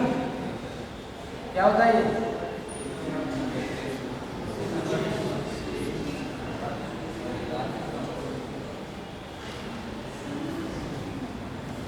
स्टेट यूनियन के अंदर अब थोड़ी सी अटेंशन दे दो 5 मिनट में, उसके बाद आप लोगों को भी न्यूज़ चैनल लेक्चर और तमाम चीज़ों से अवगत कराएंगे। बहुत बहुत अच्छे से लिखे हैं, ठीक है। देखो हमारे भारतीय संविधान के अंदर शेड्यूल पार्ट का पार्ट हुआ है, ठीक है। उसके बाद अपने शेड्यूल भी होते हैं, उसके बाद चैप्टर भी होते हैं, उसके बाद हमारे भारत के अंदर राज्यों को कानून बनाने के लिए राज्य के अंदर बहुत सारे विषय दिए हैं, जैसे उन सब्जेक्ट हैं। उन सब्जेक्ट की संख्या भी अलग है। राज्य में 97 दिए हैं, 44 दिए हैं, 102 दिए हैं, अलग अलग उनकी सूची है कि किन किन सूची पे बना सकते हैं। हर राज्य की परिस्थिति अलग है, हर राज्य अपने लिए कुछ विशेष प्रावधान बनाएगा, वो राज्य सूची के तहत उसको अधिकार मिला है। केंद्र की सूची ऐसी है कि वो कुछ अधिकार केंद्र के लिए या फिर सभी के लिए बना सकता है, यहाँ पे भी कोई दिक्कत। केंद्र के लिए तो स्पेशली बनाता ही बनाता है, राज्य के लिए भी बना सकता है। जैसे टैक्स के लॉ, जीएसटी केंद्र का कानून है, क्या आप नहीं दे रहे जीएसटी? तो दे रहे हैं। समावर्ती सूची का मतलब ये होता है इन दोनों का मिक्सचर, जिसमें ऐसे विषय आते हैं जिसपे केंद्र और राज्य दोनों मिलकर कानून बना सकते हैं। स्वास्थ्य, आयुष्मान भारत कब लागू हुआ था? कौन से सितंबर 2018 को? नोट बिल्कुल मत पढ़ना, वो नोट का प्रिंट निकालना और अपनी बात खिलाड़ी दिलाना और मुझे बुलाना देखो कॉन्स्टिट्यूशन में निकाल देना जी रखने पर India solemnly doing anything for our rights that is being revealed by us, ठीक है। और प्रियम्बल को जलाना पड़ेगा, ठीक है। उसने सब कुछ दिया है कि आयुष्मान योजना है, मैंने किसी भी लिखा था, ठीक है। अगर कोई ऐसी योजना है जो केंद्र बना रहा है, जो राज्य पे भी लागू है और केंद्र के विषयों पे भी लागू है, तो उसको बोला जाता है समावर्ती सूची। आज हम जो बात करेंगे वो सिर्फ बात करेंगे राज्य की। राज्य के पास कौन से अधिकार हैं, राज्य के अंदर क्या होता है। अब रिवीजन हो जाए फटाफट। सबसे नीचे स्तर पे आ जाओ। सबसे पहले पूरा भारत, अखंड भारत एक है, जिसको हम केंद्र बोलते हैं, यूनियन ऑफ स्टेट बोलते हैं, कोई दिक्कत। उसके बाद राज्य आ जाते हैं। राज्य के पास, हर राज्य के पास अपने डिस्ट्रिक्ट यानी जिले हैं और हर जिले के पास अपने गांव हैं, कोई दिक्कत। 4 चीजों का विभाजन समझ गए। पूरा भारत, राज्य, जिले, गांव। गांव सबसे नीचे स्तर की बात होती है और सबसे उच्च स्तर की बात केंद्र की होती है। दिक्कत यह आ रही थी कि केंद्र जब कानून बना करके गांव के विकास के लिए बनाता था, तब तक पास होते वो चीज फेल हो गई। तो गांधी जी ने इस बात पर फोकस किया और फिर हमारे पास अलग अलग कमेटी बनी। बलवंत राय मेहता कमेटी बनी, उसमें अशोक मेहता कमेटी बनी, बलवंत राय कमेटी बनी और भी सिंघवी कमेटी बनी। इन लोगों ने राय दिया कि अगर आप गाँव से विकेंद्रीकरण की प्रक्रिया अपनाओ, जिससे निचले स्तर से ऊपर के स्तर की बात करो। पहले गांव, जिला, ठीक है, जिले के साथ राज्य और राज्य के साथ केंद्र। अगर आप उल्टी प्रक्रिया को चलाओ तो केंद्र की होगा, गांव डेवलप होंगे तो शहर डेवलप होंगे, राज्य डेवलप होगा और राज्य डेवलप होंगे तो भारत डेवलप हो जाएगा। इसी को बोलते हैं सबसे ऊंचे स्तर मैंने आपको ग्रामीण में बताया था कि गांव में ग्राम पंचायत, पंचायत समिति, जिला पंचायत। हर शहर के पास भी 3 स्तरीय होता है। शहर के अंदर कौन कौन से नगर पालिका, नगर परिषद, नगर निगम। इनके अंदर लोग कैसे चयनित होते हैं? गांव के अंदर प्रधान होता है, तो शहर के अंदर आपको नगर पालिका अध्यक्ष होते हैं। अभी बीजेपी से चुनाव नगर निगम की निर्वाचन हो जाती है, यहाँ 10 लाख से ज़्यादा की आबादी होती है, ठीक है। और गाँव के अंदर आबादी के बाद एक बेसिक ग्राम पंचायत ग्राम सभा होती है, सभी आपके पास ये तो हो गई थी ग्राम स्तर की। उसके बाद हम इससे ऊंचे स्तर की आ जाते हैं। आज हम बात करेंगे राज्य। किसकी बात करेंगे? गांव के स्तर में, शहर के स्तर में सब जानते हैं, ग्राम लेवल होते हैं और शहर के चुनाव होते हैं। शहर को म्यूनिसिपैलिटी बोला जाता है और गाँव को ग्राम पंचायत बोलते हैं या पंचायत, ठीक है।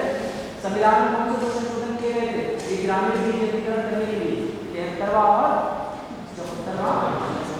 1992 और 93, ठीक है। इस संशोधन से आज बात कर लेते हैं भैया राज्य की। और राज्य क्या है? अब देखो, सबसे बड़ा राज्य आबादी के अनुसार, सबसे बड़ा राजस्थान क्षेत्रफल के अनुसार कितनी आबादी है?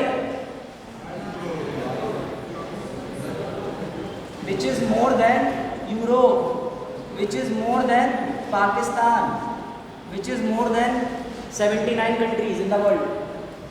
यूपी में इतनी बेरोजगारी,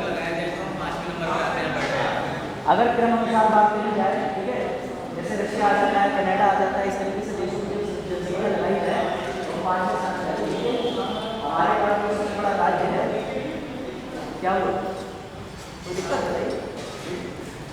कंटिन्यू करें? कुछ हो भाई, हमें बताओ, हम भी डाले फेसबुक ट्विटर पे क्या 24 करोड़ का मुख्यमंत्री जी ने अपने अखबार में लिखा था 24 करोड़ मास्क बनता है जनवरी से बढ़ने के लिए। मेरे पास कटे है, मैं कोई बात बच्चों में ऐसे नहीं कोई आपकी बात मुझे पता है। 22 करोड़ आप कहना चाह रहे हैं, लेकिन 24 को बढ़ी जाएगी, चिंता न कीजिए। मुख्यमंत्री नहीं, खादी के मास्क 2019 में निकाला था कि खादी के मास्क वितरित करने के लिए 24 करोड़ दिए। नहीं, सवाल पूछो, मजा आता है।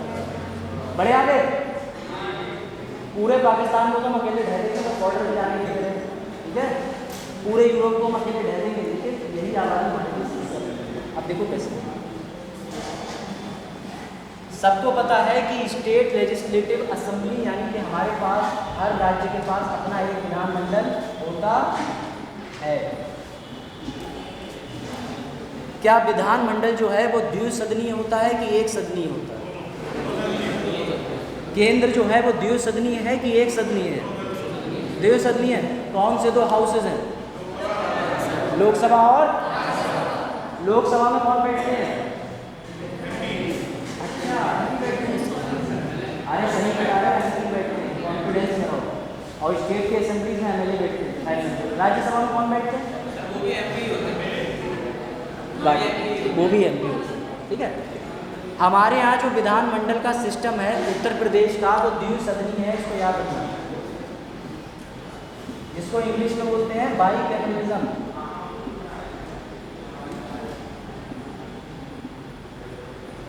और अगर सीधी बात करें तो केंद्र की तरह हमारे यहाँ भी हिसाब किताब ऐसा है। केंद्र के अंदर एक होता है राष्ट्रपति, ठीक है, जिसको प्रेसिडेंट बोलते हैं, और साथ में होता है राज्यसभा और लोकसभा। ये पूरी संरचना होती है, स्ट्रक्चर होता है केंद्र का। ऐसे ही ऐसे राज्य में कौन कौन होता है? गवर्नर, विधानसभा, विधान परिषद, राज्यपाल, गवर्नर राज्यपाल, ठीक है।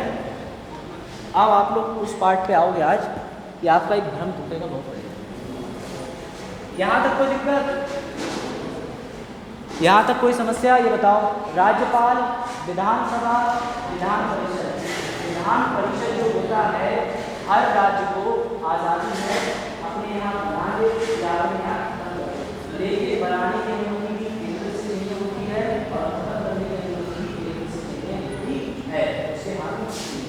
वर्तमान में 6 राज्यों के अंदर विधान परिषद है और 2 राज्यों में प्रस्तावित है। ऐसा मैंने नोट्स में पहले ही लिखा है, पढ़ लिया था वो।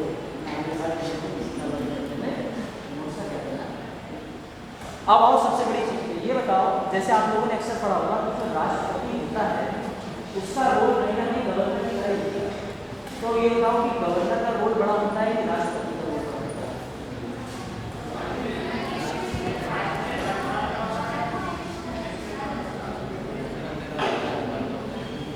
जल्दी बताओ जल्दी।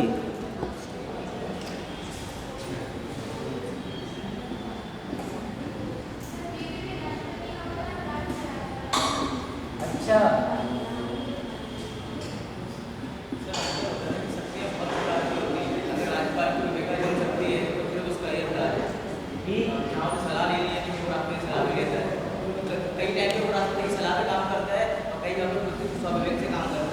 जो स्वविवेक वाली आप बात कह रहे हो ना, वो बहुत बड़ी चीज़ है, बिल्कुल सही कह रहे हैं। अनुच्छेद 153 में वर्णित है। अब देखो केंद्र का ढांचा समझ लो, राष्ट्रपति महोदय, राज्यसभा, लोकसभा। हर राज्य के पास सिस्टम है कि लोग लेजिस्लेटिव काउंसिल विधान परिषद रखो चाहे मत रखो, लेकिन ये दोनों तो उनके पास होंगे ही होंगे। यहाँ तक कोई दिक्कत, लेजिस्लेटिव काउंसिल उन्हें एक्स्ट्रा मिला हुआ है, चाहे बना लो चाहे ना बनाओ। अब तक कितने राज्यों में है? सिर्फ 6 राज्यों में। 1 में हटने के लिए प्रस्तावित है और 2 में जुड़ने के लिए प्रस्तावित है। वो सब आपको नोट्स में मिल जाएगा, मैं देखूँगा। अब दिक्कत ये आती है कि लेजिस्लेटिव असेंबली, जिसको हम विधानसभा बोलते हैं, इसमें कौन बैठता है और बोलो कौन होता है? यहाँ पर लोकसभा। केंद्र में जो नागरिक हैं वो प्रत्यक्ष यानी डायरेक्ट वोटिंग करते हैं लोकसभा के लिए। उदाहरण पीलीभीत से बड़ौदा गांधी, वो कौन है? MP, member of parliament. क्या वो यहाँ बैठते हैं? नहीं, वो केंद्र के लोकसभा में बैठते। और जो हमारा राज्य है उस राज्य में हम डायरेक्ट वोटिंग इनके लिए करते हैं। इनके लिए भी करते हैं, लेकिन इनके लिए सिर्फ ग्रेजुएट व्यक्ति वोटिंग कर पाता है, कुछ शिक्षक और इनके लिए अलग प्रावधान है। लेकिन अगर हम डायरेक्ट वोटिंग की बात करें तो हम विधानसभा चुनाव में करते हैं। अभी हाल ही में आपने विधानसभा चुनाव जो उत्तर प्रदेश में हुए थे, उसमें बीजेपी ने 403 में से कितनी सीटें जीती थी? 273 और ओवरऑल बीजेपी की है, निषाद की है और जनता दल की है। वैसे तो बीजेपी ने 253 जीती है, बाकी 20 उसमें जीती है, वो जीती है। लेकिन अगर हम कुल मिला के करें, मेजोरिटी गवर्नमेंट की बात करें तो 273 हो गए। रूल किसी को सबको पता है, भैया आपके पास 50 मेरे पास 50 तो बराबर है, किसी को 50 नहीं, मेरा एक ही एक्स्ट्रा बनेगा तब जाकर इसी में खेल कर जाते हैं। आधे इधर पास जाते हैं, आधे इधर पास जाते हैं। और महाराष्ट्र में यही हुआ, महाराष्ट्र में गरीब सरकार को उठा बोले हमें ज़्यादा सुविधाएं नहीं मिल रहा है, ऐसा ऐसा हो रहा है, ये हो रहा है। ठीक है, अब सबसे पहले आज राज्य के गवर्नर साहब और प्रेसिडेंट साहब को जरा कंपेयर कर लेते हैं। ठीक है, प्रेसिडेंट किसमें आता है? अनुच्छेद। गवर्नर, ये बताइए ये जो राष्ट्रपति साहब हैं इनकी वोटिंग होती है? बिल्कुल होती है, भले ही वो वोटिंग नहीं होती जो हम लोग जाकर के वॉलेट पे बटन दबा दें, लेकिन इनकी जो है वो इनडायरेक्ट वोटिंग होती है, जिसमें मेंबर्स पार्टिसिपेट करते हैं। ठीक है, इनके मेंबर पार्टिसिपेट करते हैं। म्युनिसिपल पंचायत हर किसी के करते हैं, लेकिन ये नहीं करते क्योंकि हर राज्य में ये है भी नहीं। अब समस्या ये आती है कि राष्ट्रपति 52 में आते हैं, क्या गवर्नर का चुनाव होता है? गवर्नर का चुनाव होता है? प्रत्यक्ष को गवर्नर चुने कैसे? किसके द्वारा? अब आप गेम समझो। विधानमंडल कह रहा है कि ना तो मेरे यहाँ से ये गवर्नर, ये वाला गवर्नर, ना ये चयनित है, ना मैंने वोट दिया है, ना मेरी लेजिस्लेटिव काउंसिल ने चुना है, तब भी तुमने इसको अनुच्छेद 153 में कह दिया है कि मेरे यहाँ जितने भी कार्यपालिका के काम होंगे उनमें ये हेड, उनमें हेड। अब जरा भारत की संघीय प्रणाली पे वापस आ जाओ। यहीं पे एक बात हमारी सिद्ध हो गई कि केंद्र ज़्यादा मजबूत, केंद्र ज़्यादा, समझ में आ रहा है? गवर्नर को यहाँ से चयनित किया जाता, चुनाव किया जाता, तो समझ में आता कि उत्तर प्रदेश में गवर्नर पार्टी उनको हमने चुना, लेकिन हमने चुना ही। अच्छा, दूसरी चीज़, राष्ट्रपति इसकी नियुक्ति करता है, अपॉइंटमेंट करता है। क्यों करता है?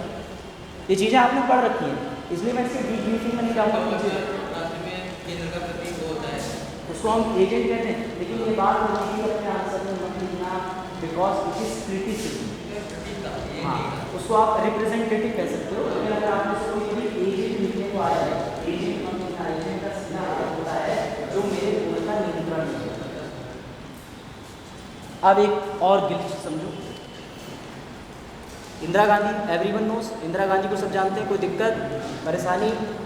अब देखो इन्होंने क्या करा, इंदिरा गांधी जी ने 42वां संशोधन करके एक कंडीशन इम्पोज कर दी थी हमारे राष्ट्रपति महोदय को, कि राष्ट्रपति यद्यपि चयनित होकर आया हो चाहे कैसा नहीं आया, लेकिन जब तक कि वो मंत्रिमंडल काउंसिल ऑफ मिनिस्टर की बिना सलाह के काम नहीं कर सकता। फिर मेरी बात समझने की कोशिश करना, तो पॉलिटिकल बैकग्राउंड के लिए बहुत आसानी से बात समझो। केंद्र में राष्ट्रपति होता है, लोकसभा होती है, राज्यसभा होती है, राज्य की अपनी पूरी सिस्टम होता है।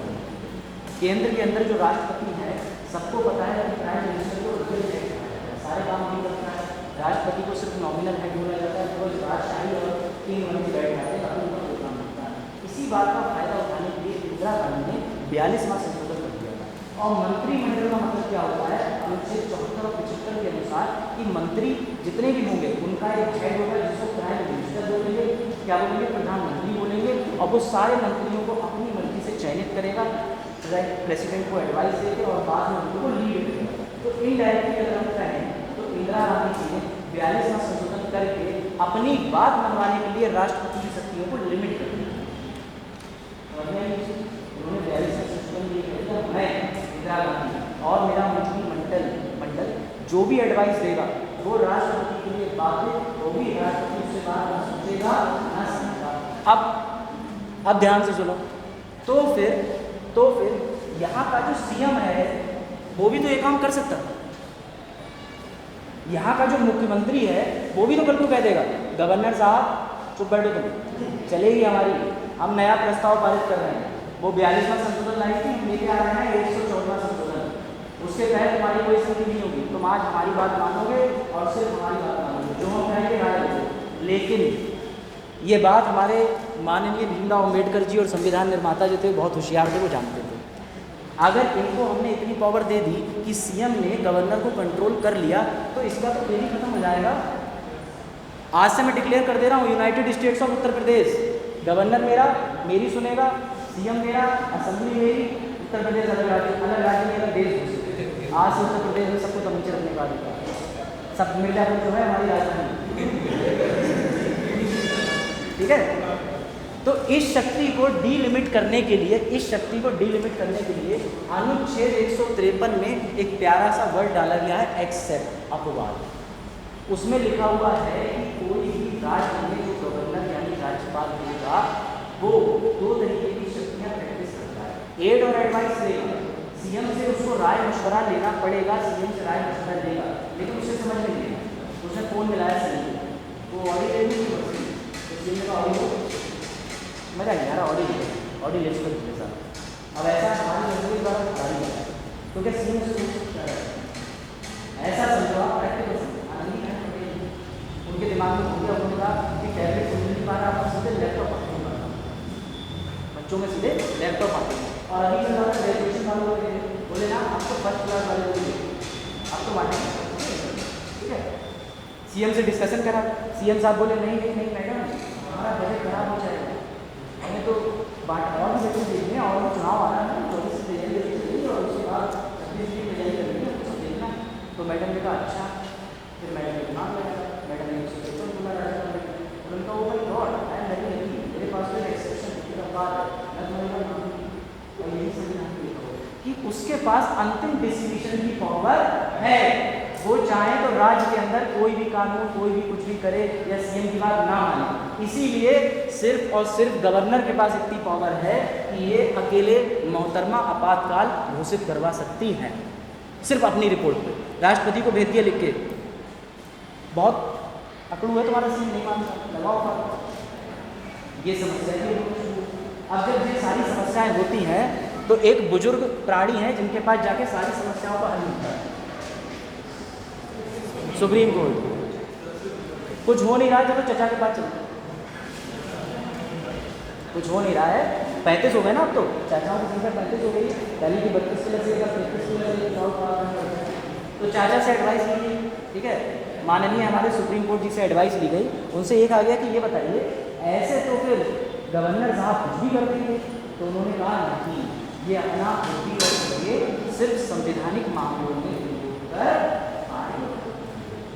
तो आप देख रहे हो कि हमारे केंद्र में पहले का बना रखा है कि हमारा जो प्रतिनिधि राज्य के अंदर जाएगा उसकी बेइज्जती न करें, भगा ना दें कि जाइए रहिए गवर्नर साहब, अपना रोना जो है वो प्रेसिडेंट के सामने रोइए, मेरा राज्य है United states of Uttar Pradesh, ठीक है, यूनियन ऑफ उत्तर प्रदेश, यहाँ मिर्जापुर कैपिटल है और बच्चे चलते हुए यहाँ जाइए आप, ऐसा ना कर दे।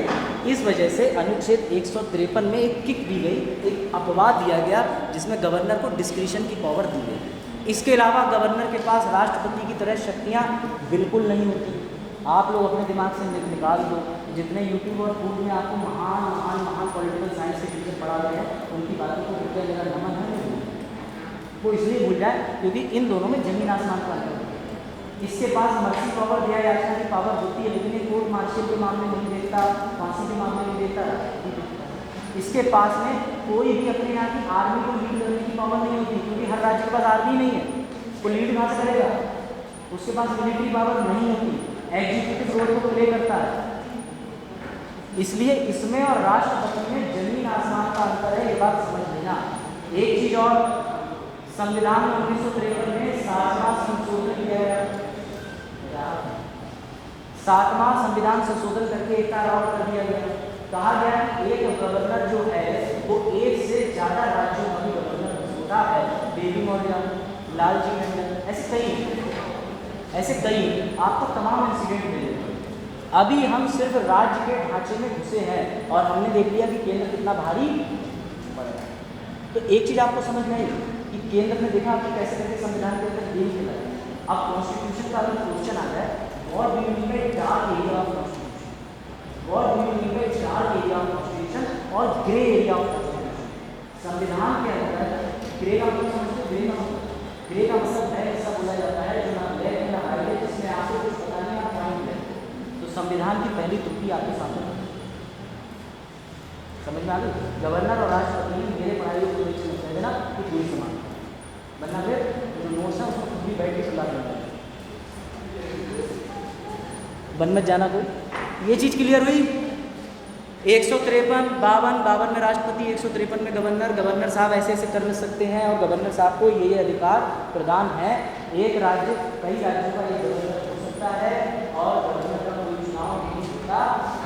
अब एक गवर्नर की जो रिपोर्ट लगती है, ठीक है, उस रिपोर्ट के मामले में कौन सी इमरजेंसी लागू हो सकती है। इमरजेंसी कितने प्रकार की होती है?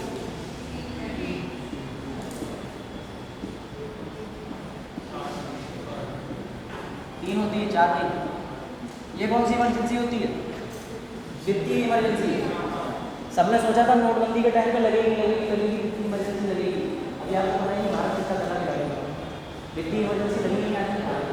आज तक भारत में फाइनेंशियल इमरजेंसी लगेगी।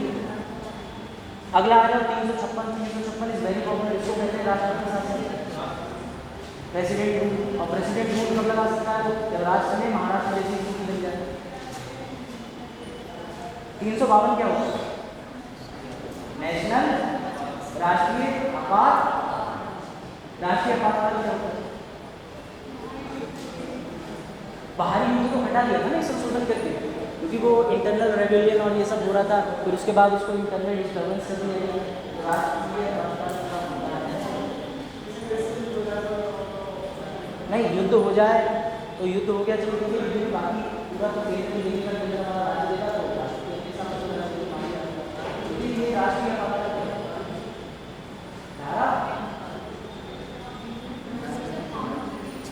धारा 144 सुनिए, धारा 144 सुनिए, उसके पिता ही धारा 144 एक छोटा सा नमूना है इसी इमरजेंसी को रिलेटेड होता है। तो इसके अंदर इतनी पावर है कि पावर के अंदर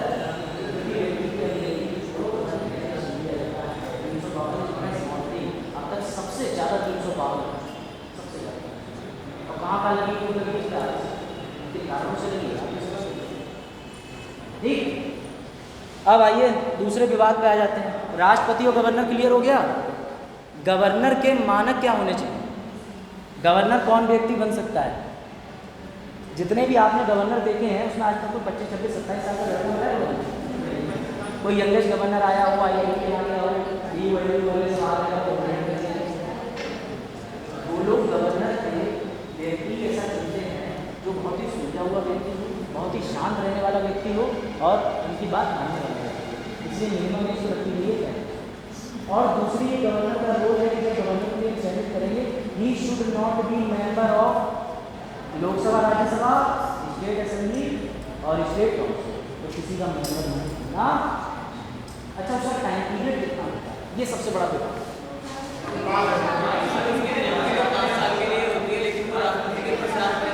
5 से ज़्यादा, 5 से कम या पता नहीं?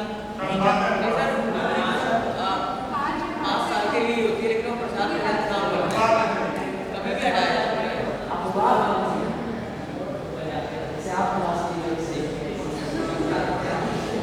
चलो बताओ भी कोई फिर आपसे क्वेश्चन करने वाला है, जनरल लॉ हो जाएगा जी, इतना आपको दिमाग में समझ हो जाए।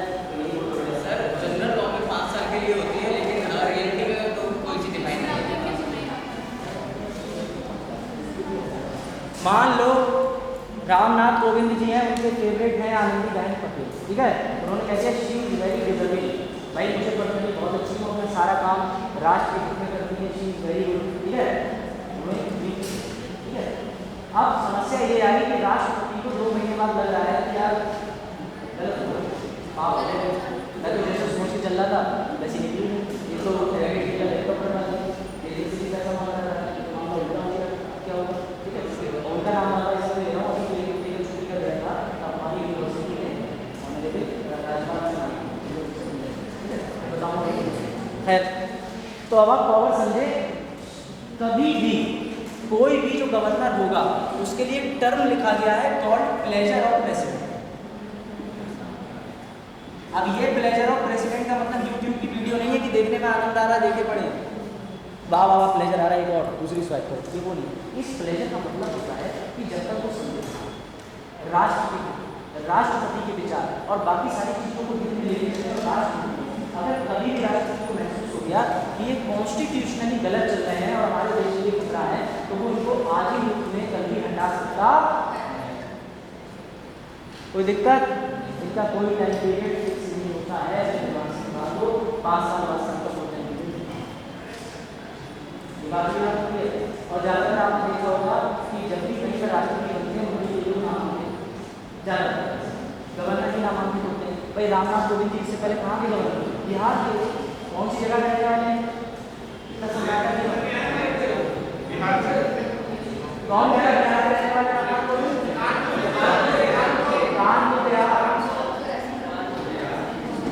बिहार के नहीं भाई, बिहार में गवर्नर थे।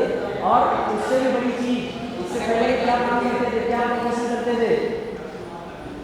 He was a lawyer of supreme court, ये लॉयर थे, ठीक है। इनकी क्वालिफिकेशन, जो लोग ऊंचे पद पे बैठे उनके बारे में थोड़ा पढ़ तो दिया करो, मान लो थोड़ा पढ़ोगे उससे नॉलेज बढ़ेगी, ये पता चल जाएगा हम BA कर रहे हैं, पॉलिटिकल साइंस कर रहे हैं, हमारे जैसे कोई आदमी वहाँ पहुँचा नहीं पहुँचा है, वहाँ से PhD वाले जा रहे हैं, 10th पास जा रहे हैं, करेक्ट फॉर्म वाले जा रहे हैं, ट्रिपल सी मांगा नहीं मांगा राष्ट्रपति के लिए, वो लेवल चाहिए कि नहीं चाहिए गवर्नमेंट के लिए।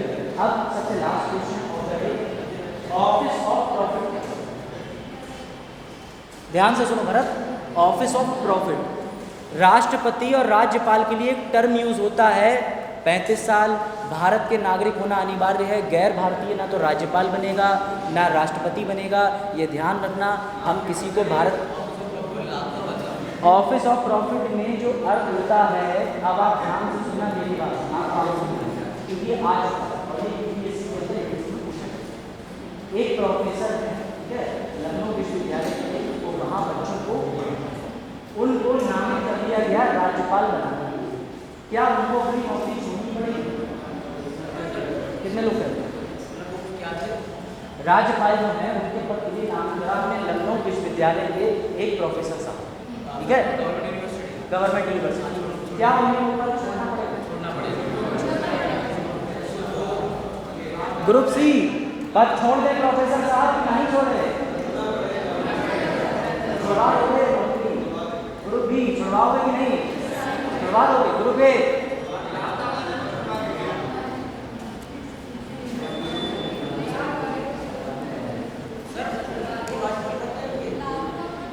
राज्यपाल बन जाएंगे?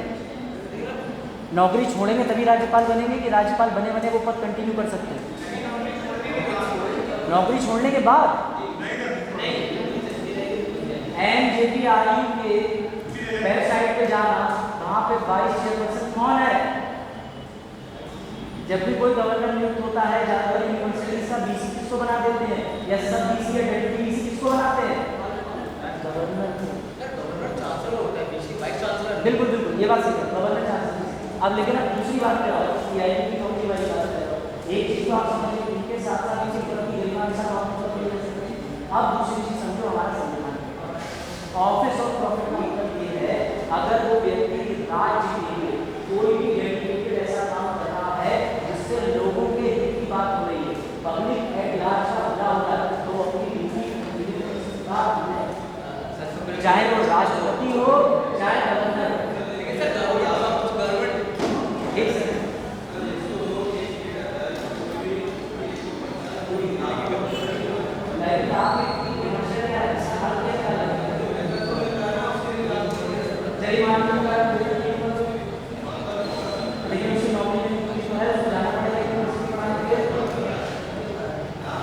राष्ट्रपति मिसाइल मैन ऑफ इंडिया सुने थे?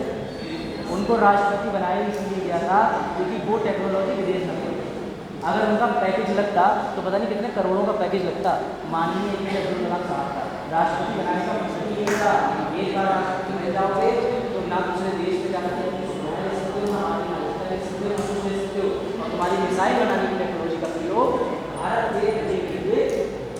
तो अगर ऐसा कुछ डिस्टिंग्विश पर्सनैलिटी है जो ऐसा विषय पढ़ाता है जो बहुत क्रिटिकल है और समाज के लिए पढ़ना जरूरी है, then he will continue his office of profit.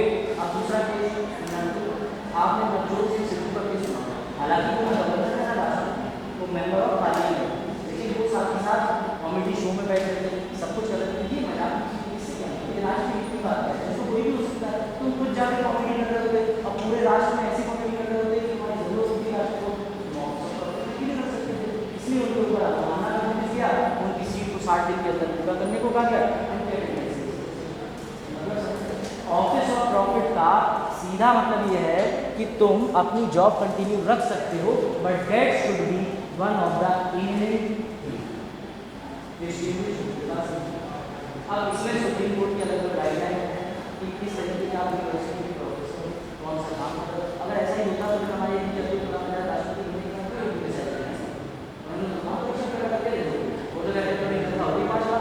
उनके टाइम पर नहीं बनी तो 5 लाख गेस्ट प्रोफेसर थे, मान लिया। टाइप्स होते हैं। गेस्ट प्रोफेसर एक दिन लिए जाता है और उनका लेक्चर हो जाता है, कंप्लीट हो जाता है, लेकिन हम प्रॉपर बात कर रहे हैं सरकार से पैसा ले रहे हैं। सर जो सरकार से पैसा ले रहे हैं वो लाख देखो, तनख्वाह तो एक ही लेगा, तनख्वाह एक ही ले सकते हैं, तनख्वाह एक ही ले सकता है, लेकिन उस पद पे जाके ऑफिस ऑफ प्रॉफिट का मतलब तनख्वाह से नहीं, और राष्ट्रपति को ऐसी क्या करना होगा या गवर्नर को, लेकिन वो अपनी ड्यूटीज वहाँ पे जाके देगा, ये ध्यान रखना। और अगर ऐसा कोई एलिमेंट आ जाए व्यक्ति, अभी तक तो नहीं आया, तो समावेश सकते हैं किसी को राज्यपाल राष्ट्रपति और चौहान किससे बना दो उसे लाभ अधिक केस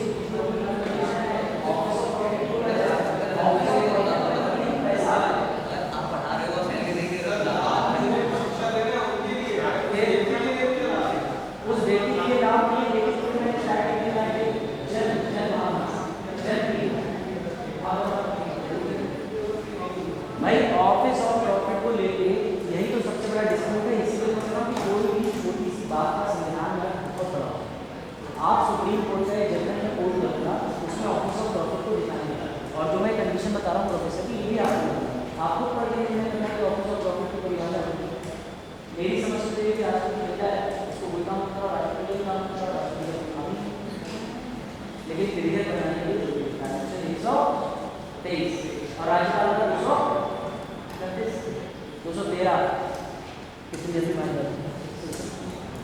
चलो फिर यही स्टॉप करते हैं, ठीक है। कोई दिक्कत यहाँ पर घर पे जाकर पढ़ना, ठीक है।